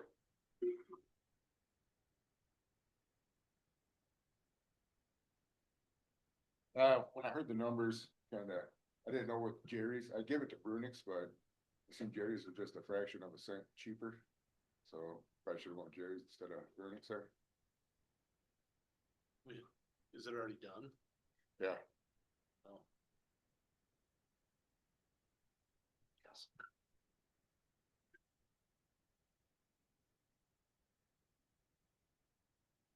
I'll entertain a motion to approve burning service. So. Second. I have a motion and a second. Any further discussion? Hearing none, all those in favor say aye. Aye. Opposed, same Aye. motion passes. Had the DANR come and inspect the fuel tanks out the shop, and we had a couple inspections that needed to get refixed, so we got a whole Dockendorf to come and get a quote. And while they were coming back with their quote and stuff, we had Aztec show up at the shop, parking some equipment there, and they had a dump truck with a snowplow, or not snowplow, but a broom on the front of it. And they took out the diesel pump and yeah, messed it all up, so. That's what the insurance is in here. Yep, Okay. I was like, yep. whose insurance is that? So we've been out of diesel fuel at the shop and going to Wakanda getting fuel from there. And luckily Dockendorf had a fuel pump on hand, a new one that someone purchased but backed out on. So they're able to come, they're gonna come do it Thursday. And Aztec's insurance company is gonna pick up the bill, which was like $19,500 some dollars, so. That's good, 'cause I saw that. Yeah, yep, and so, and then the inspection for what we needed to get done was like $9,000 some dollars. So since they're already gonna be here, I just went ahead and had Dockendorf go ahead and do the inspection since they're gonna be doing the pump and everything already, so. Yeah, so it was a fun week and a half there. So what exactly is this? That gas bucket? I ain't sure exactly what a gas bucket is, but I don't know if it's just the outside, just the lid for it is what they're talking Okay. about. Seems like something to contain a spill potentially. Is that? Yep. Was I getting that I right? think, so I think inside the deal is the lid or whatever, then I think they're talking about the outside for containment. But I think the buckets, like the lid Okay. is what they're referring to. Okay. I'm not for sure about that either. I have no idea. So.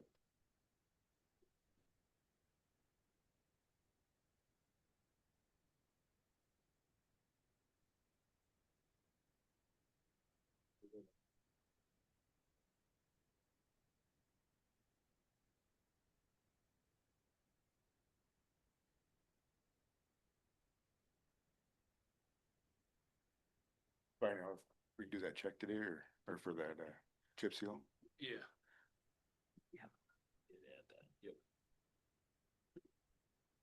Yep, so we can approve that for us to. Did everybody get to see that bill? Yeah. From,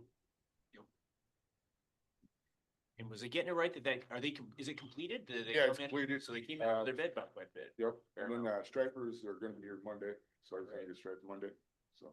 I didn't read the, Yeah, what were they under? I just uh, looked at the bill total. it When- was- when- or What'd they come in, what did It they was bid it like- at? What was it?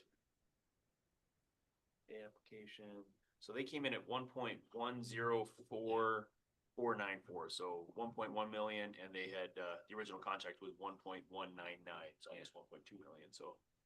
Pretty good, 95,000, or 95,000 Yeah. under, that's good.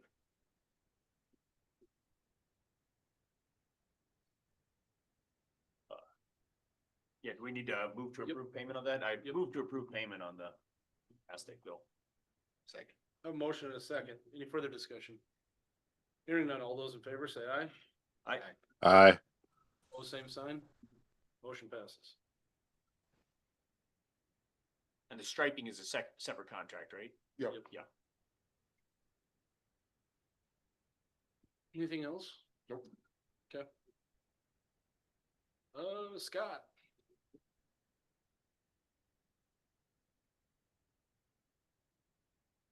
Just the one signature. Thanks. Yep. Thanks, Brent.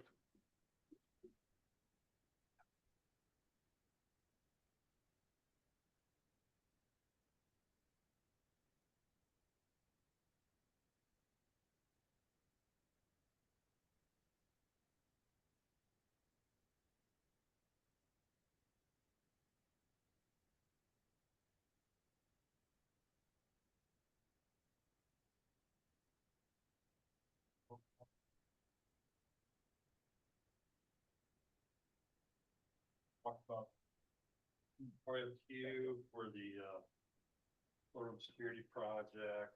And safety center activation.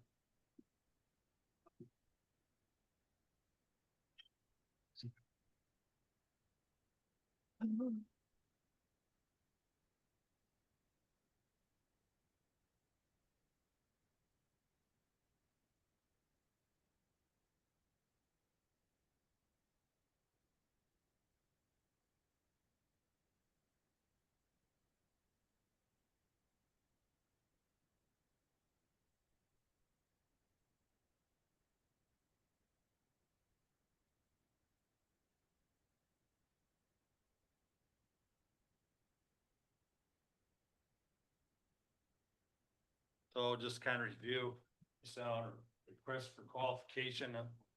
This is the design build process for the courtroom security project and the safety center innovation. We did a request for qualification. We sent it out. We had release date of 5/6/25. Deadline for questions, submissions were made 5/30/25. We did not do the evaluations till yesterday.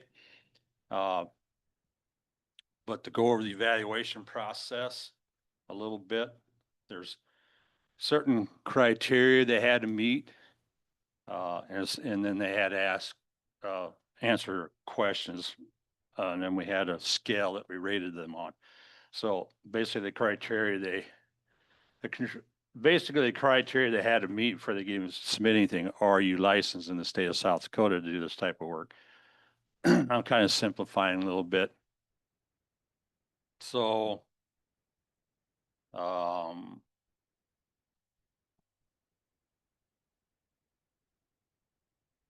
they've submitted their, we had 10 firms submit.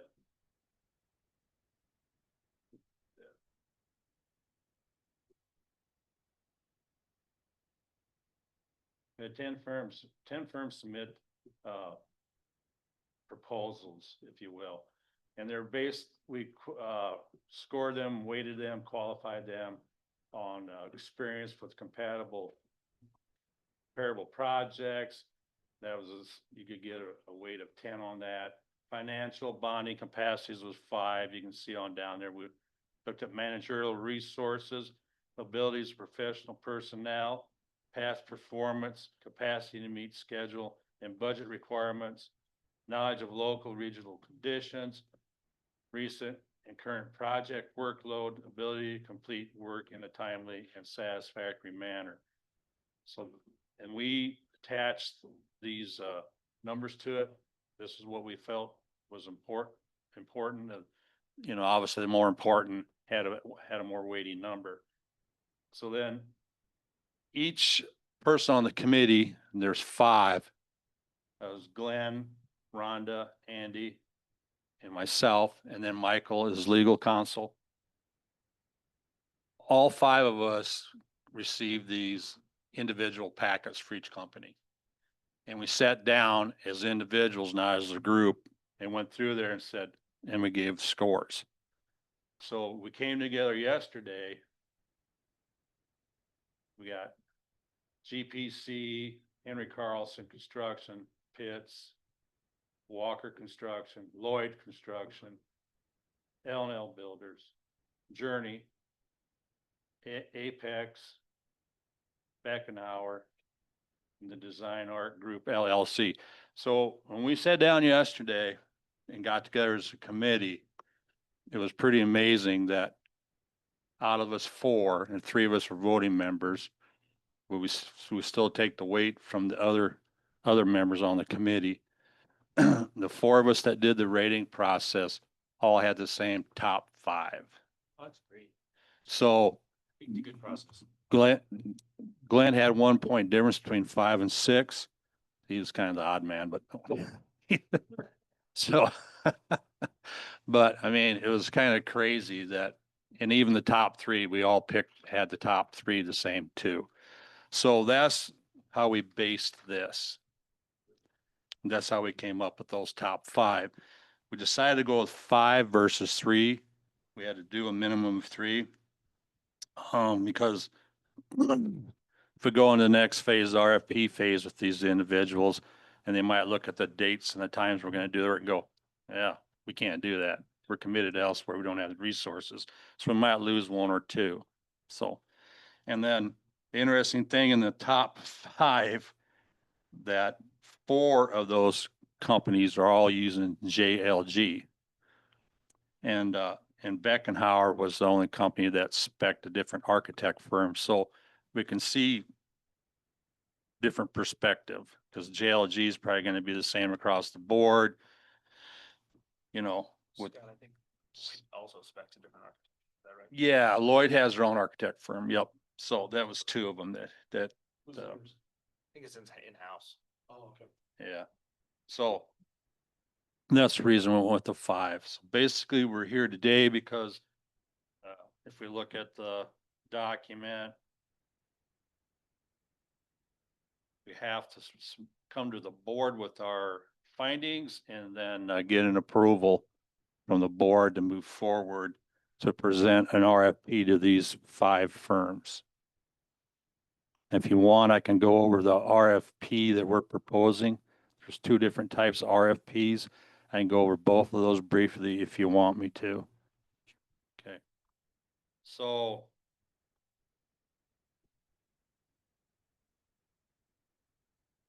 we have 2 different RFPs. We have one that's best value, and we have this one, which is qualitative. The qualitative one, we're kind of going through and going in a little deeper into what makes your company a company we should go with. Give us a little more depth into your organization. And so this is just strictly qualitative.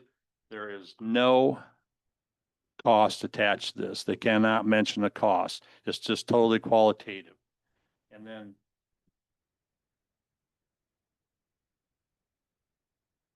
once again, we have a point system, and whoever ranks the highest is awarded the contract. Over here on this one, it's called best value. We once again have a qualitative score.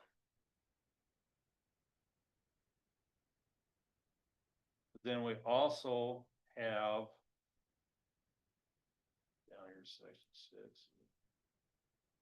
They have to submit three separate forms, if you will.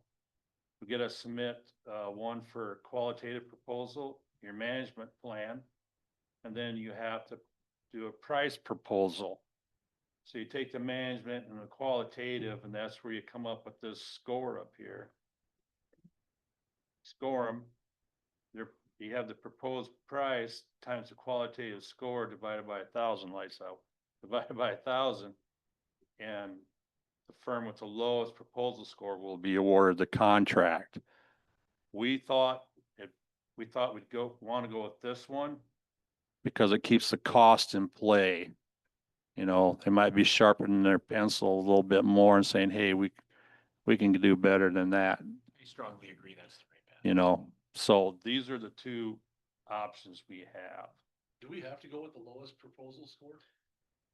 It says at the end, I get down here, find it. I can tell you that the committee will, I think in there, and you, if you find, did you find it already? We can award in the best interest of Clay County. Correct. Ultimately, the committee is gonna bring you a recommendation, but the ultimate decision always rests with, the commission. And Right. if we are to go with something other than the lowest score, it'd probably be wise to have some sort of written statement about why that was in the best interest of the But county. it's in there that it says though, we will award the company with the lowest score. But, and We then, but reserve the find right that, to, and I yeah. don't have that No, document why in would front you? of me. I don't have that Yeah. document in front of me, There- but there's another statement. Correct. Yep. Well, That's not what that, no, there's a formula. So the qualitative, so based on the qualitative score, the cost that they provide is adjusted by that. So you've got the proposed price, and then that's divided by the qualitative score. And so then that allows that, you know, we think this firm is really responsible, but they're also have a little bit higher price. It weights that automatically. And then, so then we do want to go with I believe that's right, the lowest score. I just wonder what happens if they're within a point of each other. And Well- you're like, but I know this company. Well, that's where I think we go to that best interest of the county. We say, yep, we see the way these numbers played out, but But I mean, if that line wasn't in there, we wouldn't have to try and defend it if it wasn't there. no, but if we find out, you know, that you like the lowest number, then we don't have to defend anything. We got a nice We plus could, process. we could do that without that line in there. Oh, Below the formula, it says the yeah. bid will be awarded to the lowest score. Okay. And if that wasn't in there, can we do that, Michael? Can we take that out of there? At this point in the process, At this point, we've already began with this. I would have to look into that. There is language though in that document. What's that document called? Sorry, I don't have my computer with me. This one, Tyler sent me about a week ago. He went through it, reword some stuff. This is the best value. I don't know if you even got that one up in your office. No, okay, then I haven't seen that. So, There is the. I would agree with some of the language in here. I talked to him a little bit yesterday, not about that particular line, but some other language that's kind of confusing. So now would be a time to address it because none of this is going out. So that's a document I haven't seen. There's the document that the commission approved to create the idea of design build. And that document, I'm confident, has language in there where it's expressly gives the commission the ultimate say. So that, we'll just want to ensure that the RFP language is consistent with that other document. I just don't want some company, because these documents, even the bid documents are gonna be public. They're gonna be able to look at them and go, hey, we were the lowest score. Why didn't we get it when your document says we'll be awarded? Yeah, I agree with that. That was kind of confusing to me also. In there. That might be part of this, the scoring process to begin with, before it gets here. What's that? That we could make that part of the scoring process before it gets here to the board. Yeah, the way it works is all this, if you go with the best value, all those documents go to Carrie. People on the committee have no idea because they're given a number or they're given a letter. There's no identifying markers on their paperwork. Other than the envelope that comes in and Carrie's the only one that knows. So when they come to us and we start scoring, we don't know who they are. You know, if it's Beckenhauer, or if it's L&L, if it's Lloyd. You know, there's gonna be, that's like I said, assign a number or a letter. So, yeah, and we'd go through that scoring process and then we come here to give you guys the results. And I don't think any decision has to be made at that time from the way I read it. But like, you know, this is our document, if I'm right, Michael, right? We can, at this point in time, if we want to change it, we should probably be changing it. I would need to look at it and compare it to that other document that the commission approved to implement design build. But yes, I mean, this RFP is ultimately what we'll utilize. And I'll take a look at it, Scott, if you send it to me. And ultimately what we would need to do is ensure that it's consistent with language previously approved by the commission. Okay.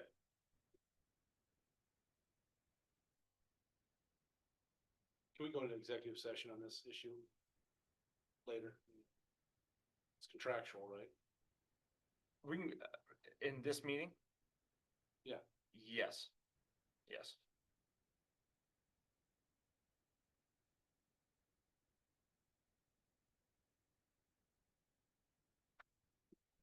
Can't seem to find the line in here now, but.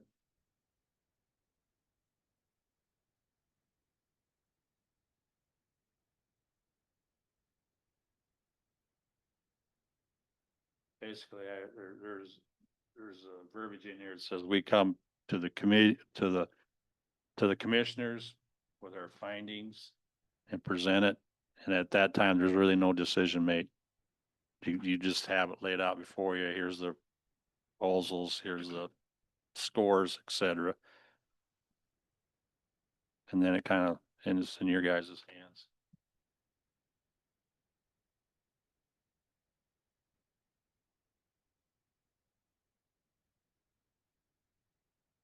Anybody have any other questions for Scott? Okay. Yeah, I guess that was about it. Did anybody, you guys get a chance to read that RFP I sent out? Okay, all right.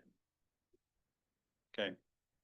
Yeah, as soon as we can get some clarification, then I can move forward with the RFPs.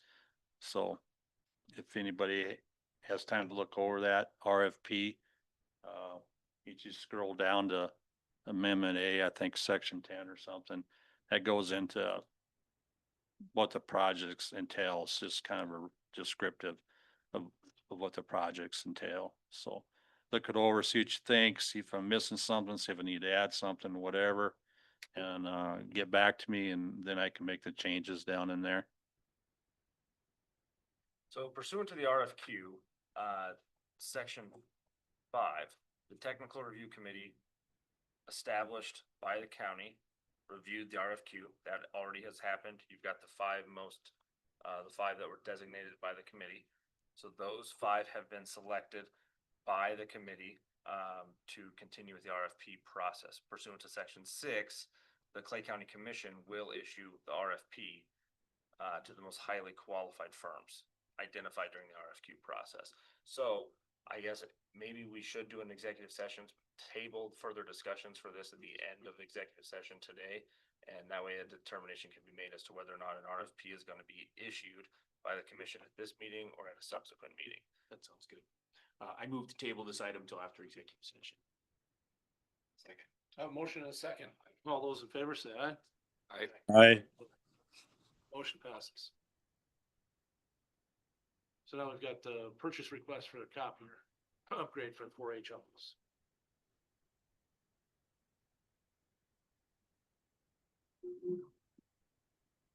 Do you know anything about this one, Carrie? Yeah, just present. I don't know a ton about it. I kind of have a feeling that Loeffler, visited the extension office, took a look at what they had. I just got this email, from Raleigh that, if this is in the budget, might be the time to replace it. and the quote was included with that. So other than that, I don't have any information. It wasn't something that was specifically budgeted. I don't know how old their current copier is. Maybe that was in the quote. I didn't honestly look at it all that closely. But it was more like an informational thing for you guys to consider whether you thought they should do that at this point or not. Yeah, I haven't heard anything on this until I saw this come across, so. And Raleigh's not on the call, no, not online or anything. I don't believe so. I see that the, And I know they're also new in that office that, you know, Yeah. like I said, I have a feeling that Loeffler just stopped in and said, hey, you guys should consider this. Yeah. How does this compare to what you and Lisa do?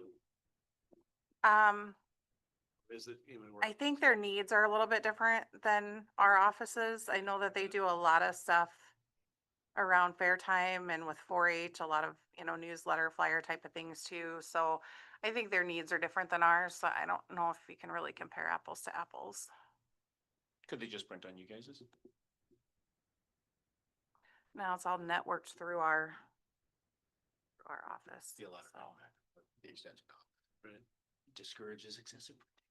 Yeah, Come fair time, there's a lot of printing. Yeah, yeah, there is. I know And then that.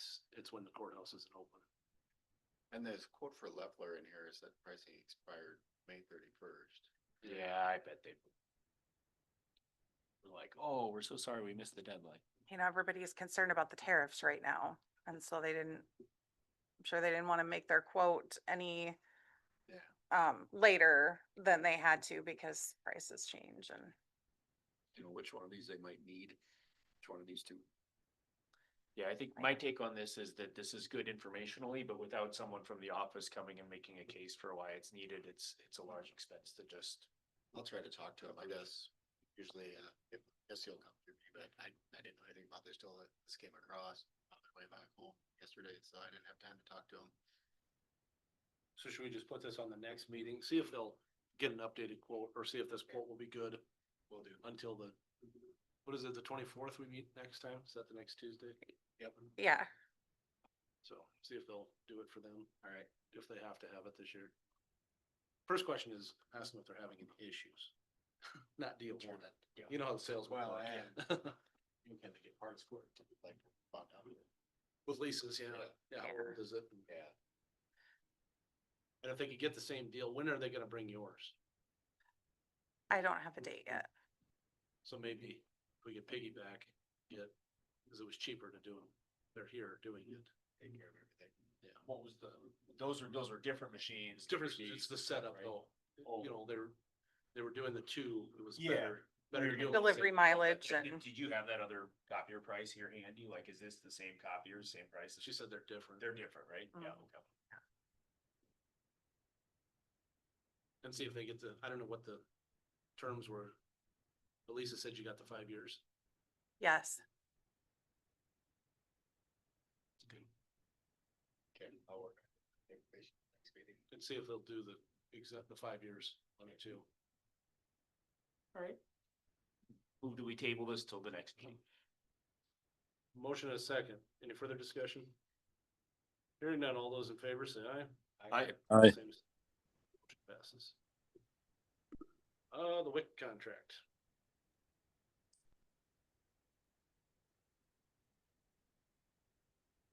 This one finally came through for us to get paid, so.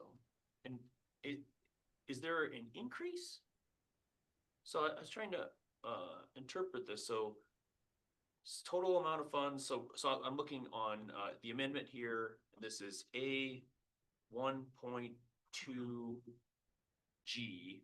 Total amount of funds obligated to subrecipient prior to this action for this period of performance was $11,538.67. And so then are they just paying us this additional $5,500? Is that what this is about? In the line right before that, the F amount of federal funds obligated to subrecipient in this action for this period of performance? Is that different than what they were originally promising, or?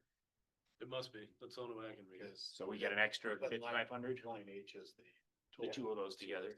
Okay, well, hey, I move to authorize, do we need a signature on this? Yeah, Move to authorize the chair to accept this additional money. up this outdated contract. Yeah. Oh, yeah. It's not quite as far outdated, I think, as last time. Cause it's actually gonna be a total of 22,880, 808, sorry. 808. Okay. Did you second that? Okay, so I have a motion and a second. Any further discussion? Hearing none, all those in favor say aye. Aye. Pose same sign. Motion passes.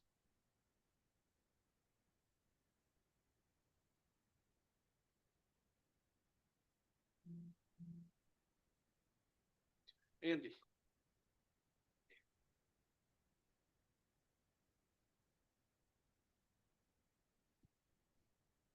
The Guardian IFD. Yeah, I got two items for you. One is this, it's a 5-year agreement for this Guardian RFID. I communicated with Travis a little bit about it.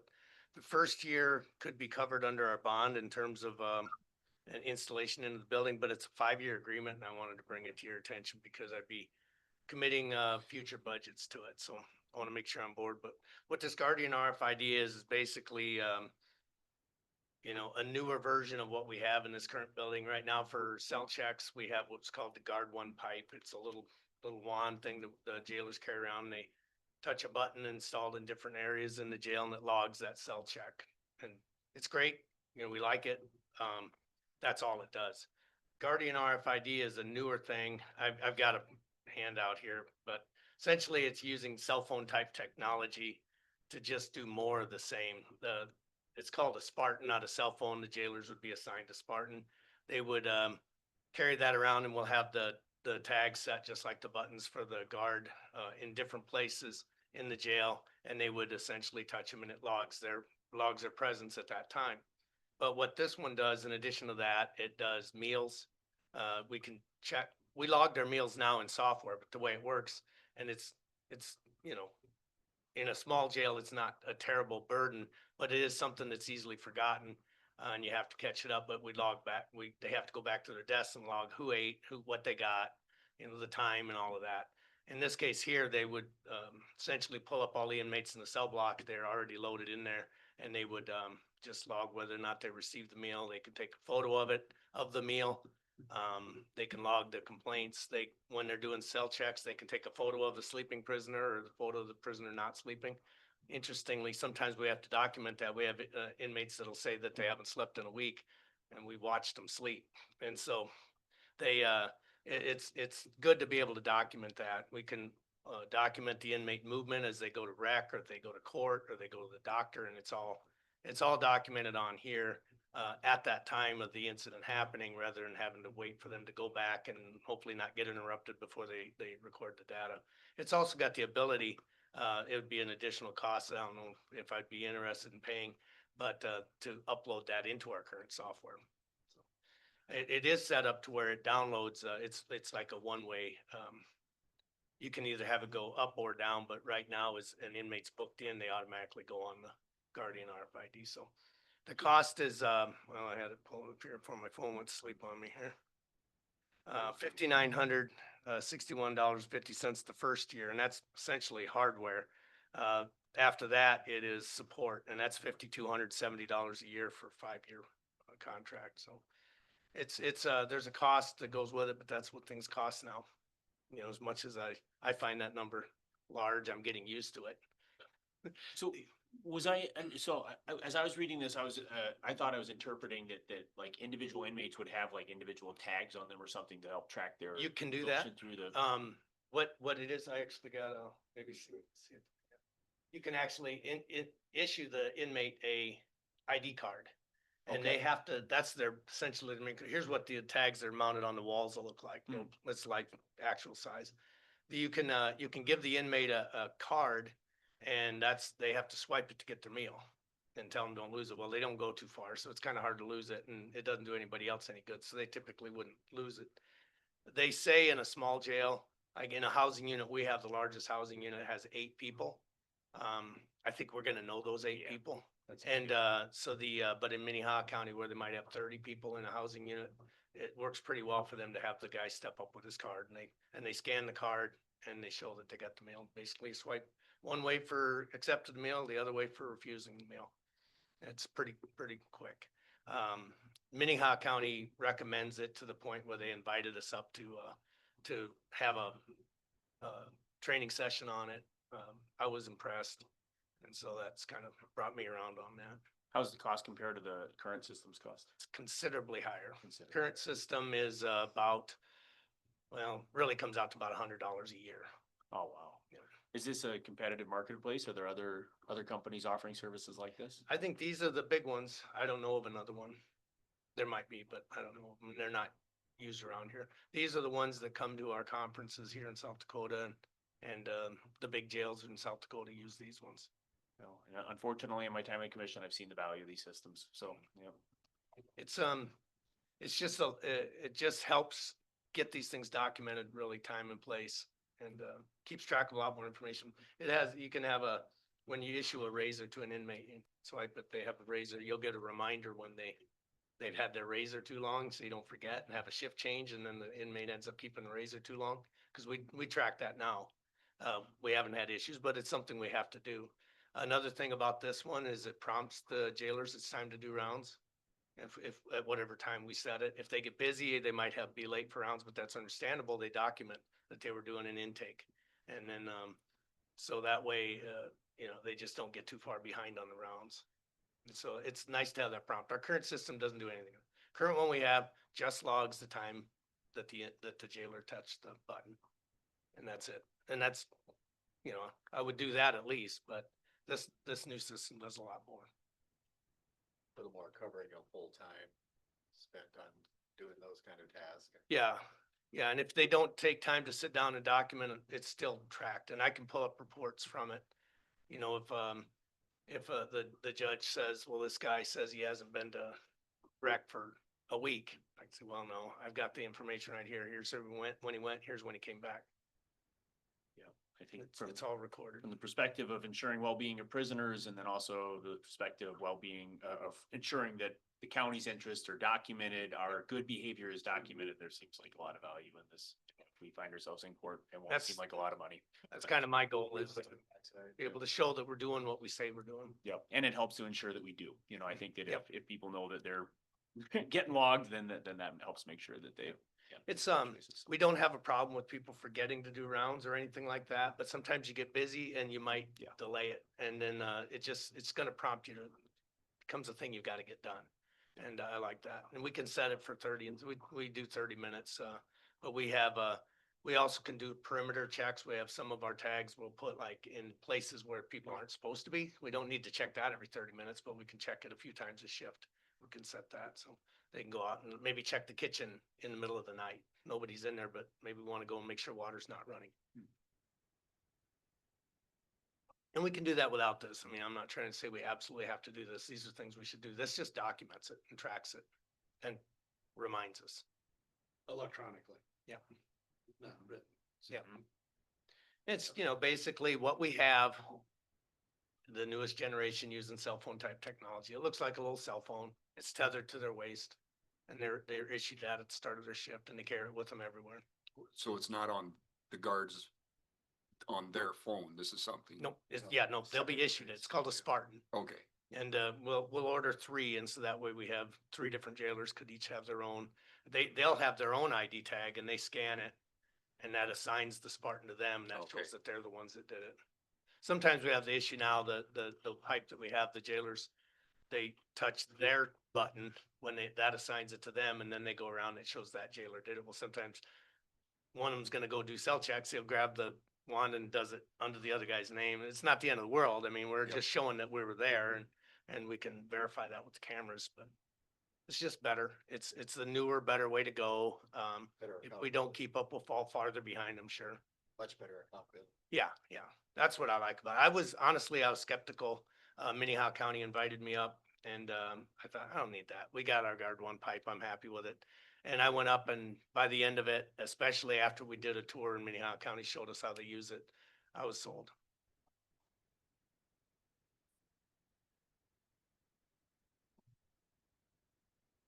So the question would be just, my recommendation is that we sign the 5-year agreement, and I'd like to get that going if we're gonna do it, because I need to order.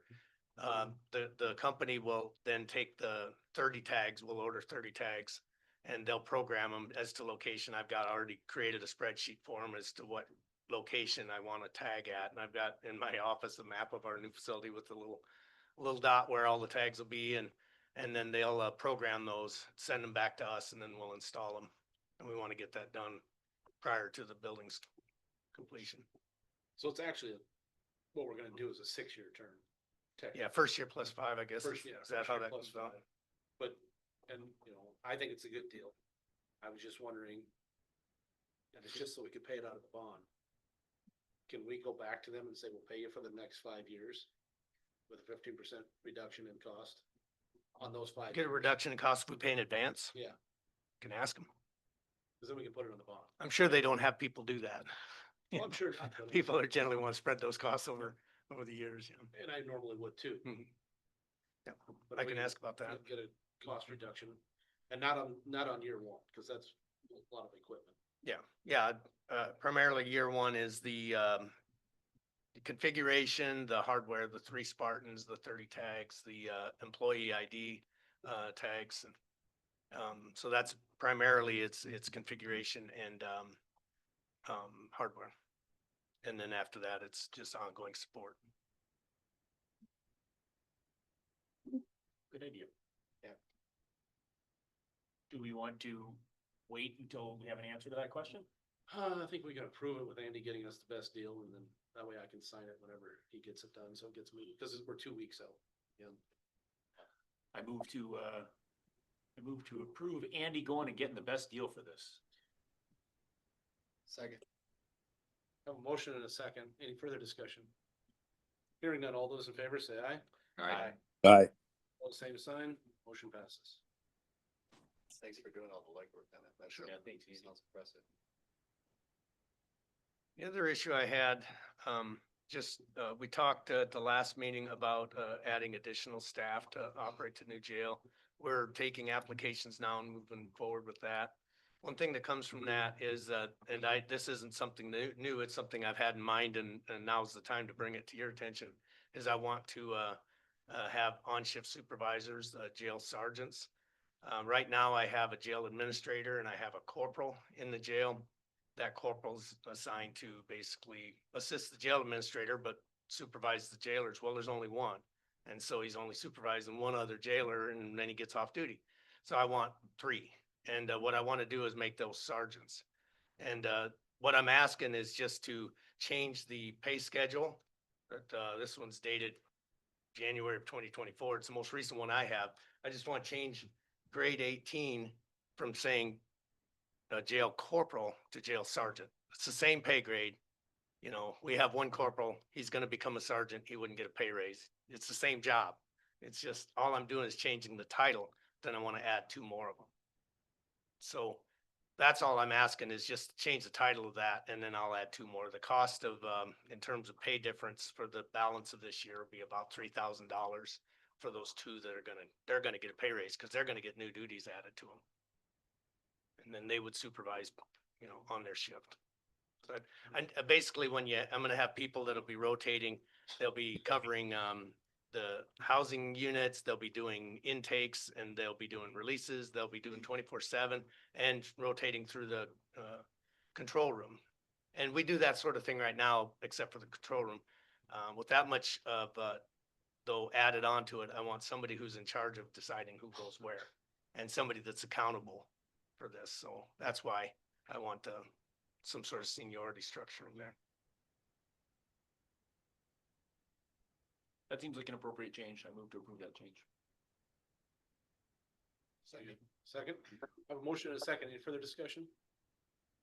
Hearing none, all those in favor say aye. Aye. Aye. Opposed, same sign. And then for Carrie, just so you make sure we're on the same page, that's 18 where it says corporal, you change it to sergeant. Yep. No other change there. I'll change the job description just because of the language. Right now it's the duties of a corporal. I'm gonna change that to duties of a sergeant. I'll get that to Carrie for the, to be put in the manual next time we revise that. And then just to inform you then, this doesn't require change because the language isn't there. In grade 21, we have, the patrol sergeant We also have the jail administrator. The jail administrator is still in grade 21, no change there. I'm just, the title besides jail administrator, the rank is lieutenant now instead of sergeant. That doesn't change pay, it doesn't change, and it doesn't change this document either, because it doesn't say sergeant there. So, but now, Don Thompson is a lieutenant, and this is something I planned a year ago. Tiffany Husby, who's since retired, she was gonna become a lieutenant at that time, and then I would add the sergeants, and it has nothing to do with Tiffany or Don, it's just the way that we needed to structure the staff, so we have, supervision on all shifts, or as many shifts as we can. Anything else for me? Nope. Thanks. Stick around. Okay.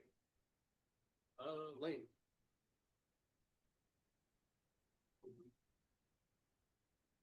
Hello, assuming Carrie got the sample resolution in the email I received, sorry I didn't talk to y'all before this, but it's come about very quickly, and even yesterday I didn't think we'd get it on this meeting. But, just a little history of this, emergency management is the only responders left that is not on Class B retirement for the state. And Jeff Bathke, who is a legislator out of Davidson County and happens to be their emergency manager, is the one trying to get this changed. Basically, it won't do me any good, cause I'm past the ages that it would matter. But it will be good for the next generation of emergency managers coming through. What it means to you is at current salary levels, it'll cost roughly another $1,500 a year to go from the 6% to the 8% retirement. But it also costs me that amount of money as well. So, I'm willing to kick in my pay for it too. So, just asking that, you do a resolution of support, and if you so choose to do so. And then I can also fill out a couple other forms that Jeff needs to take to the retirement. At a meeting, I think it's even this week yet, so. So our resolution would just be a resolution of support for this change at the state level? Am I getting that right? Yes. So the Yeah. state would make the final determination and we would just be Yep. saying, yes. The we South support Dakota these. retirement system would make the Okay. determination if it actually goes through or not. So I'll make that motion to approve 2025-17. I'll second that. I have a motion and a second. Any further discussion? So it costs 2% more. Yes. Is that, do you end up getting more in the end, or does it allows you to retire earlier? It the might, same? You would have more contributions in your account, right? yes, Yep. but ultimately, like Class B, early retirement is 45 instead of 55 With the proposed, with the new. with the new proposal. There would be an increase in retirement, but it's mainly so old people aren't in these positions. It's, since it is kind of there is a danger aspect to everything. You're not forced to work until you're 70, and Well, that was my next question. This doesn't allow you to leave us, right? like I said, I'm beyond the age, I'm beyond the ages of any of that anyway. And quite honestly, with the way the medical world is now, you aren't going to get rid of me anytime soon. The current, if everything stayed the same medically and I could find a policy like the county has, with what I would make in retirement, roughly 65% of that income will go to medical. So there's no way I'm gonna be able to retire anytime soon. Well, that's good and bad. Yeah, exactly. Yeah, exactly. From where I'm sitting. Yeah. Okay. Any further discussion? Hearing none. All those in favor say, oh, that's a resolution, so roll call. Mochler, Yes. Graylobe, Yes. Brady, Yes. Gilbertson, Yes. Teasy. Yes. Motion passes. Okay, thank you. Carrie, if you could get me a copy of that and I'll get everything sent off to Jeff. All right. Thank you much.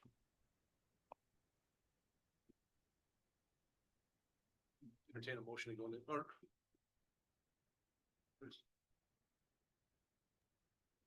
Is she waiting? I can't see who's behind the chair. Joe, you're just here to listen to people? You're just watching the meeting? Yep, all right. Yeah, just making sure that you didn't have a visitor to be heard comment or anything. Because we're gonna go into executive session, so I wanted to make sure if you had anything. Yes. Did you want to do the rest of it though, just in case there's something else that comes up? Oh, we can, yes. So Joe, we're not gonna go into executive session quite yet. Sorry, false alarm. Yep. We'll give you a couple minutes. Yeah, we have a couple little, if there is time things, so we'll just go through those quick and make sure there's nothing else. So Clay County Park, anything? Only that it's a great place to have a wedding. Turns out. Well, the weather's nice. Yeah. I don't have anything for building project updates. Joint jurisdiction, Dave, anything? No, sir. Any other commissioner reports? The only thing I wanted to share is, that the district meeting is this Thursday and we've got a few interesting speakers. So, Myron Hurdle from Union County, their treasurer is going to be talking about the 605 drive system. Chris Casson and Bill Schomer are both going to attend, and Jim Schmidt's going to talk a little bit about, his experience at the NACO Western Interstate Region Conference that was just held in South Dakota a few weeks ago. So, yeah, should be a good talk. It's up at the bridges.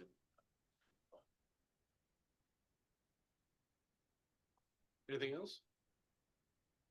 Now I'll entertain a motion to go into executive session for contractual. I would go in for legal under 125(2) subsection 3. Okay, instead of contractual. Yeah. Okay. So I'll entertain that motion. I move to go into executive session for the statute you just cited. Thank you, Michael. Yes. Second. All those in favor say aye. Aye. Aye. Same sign. We're in executive session.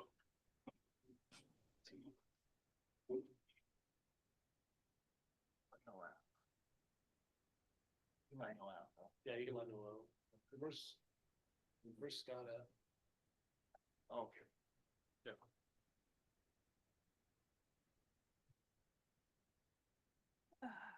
address.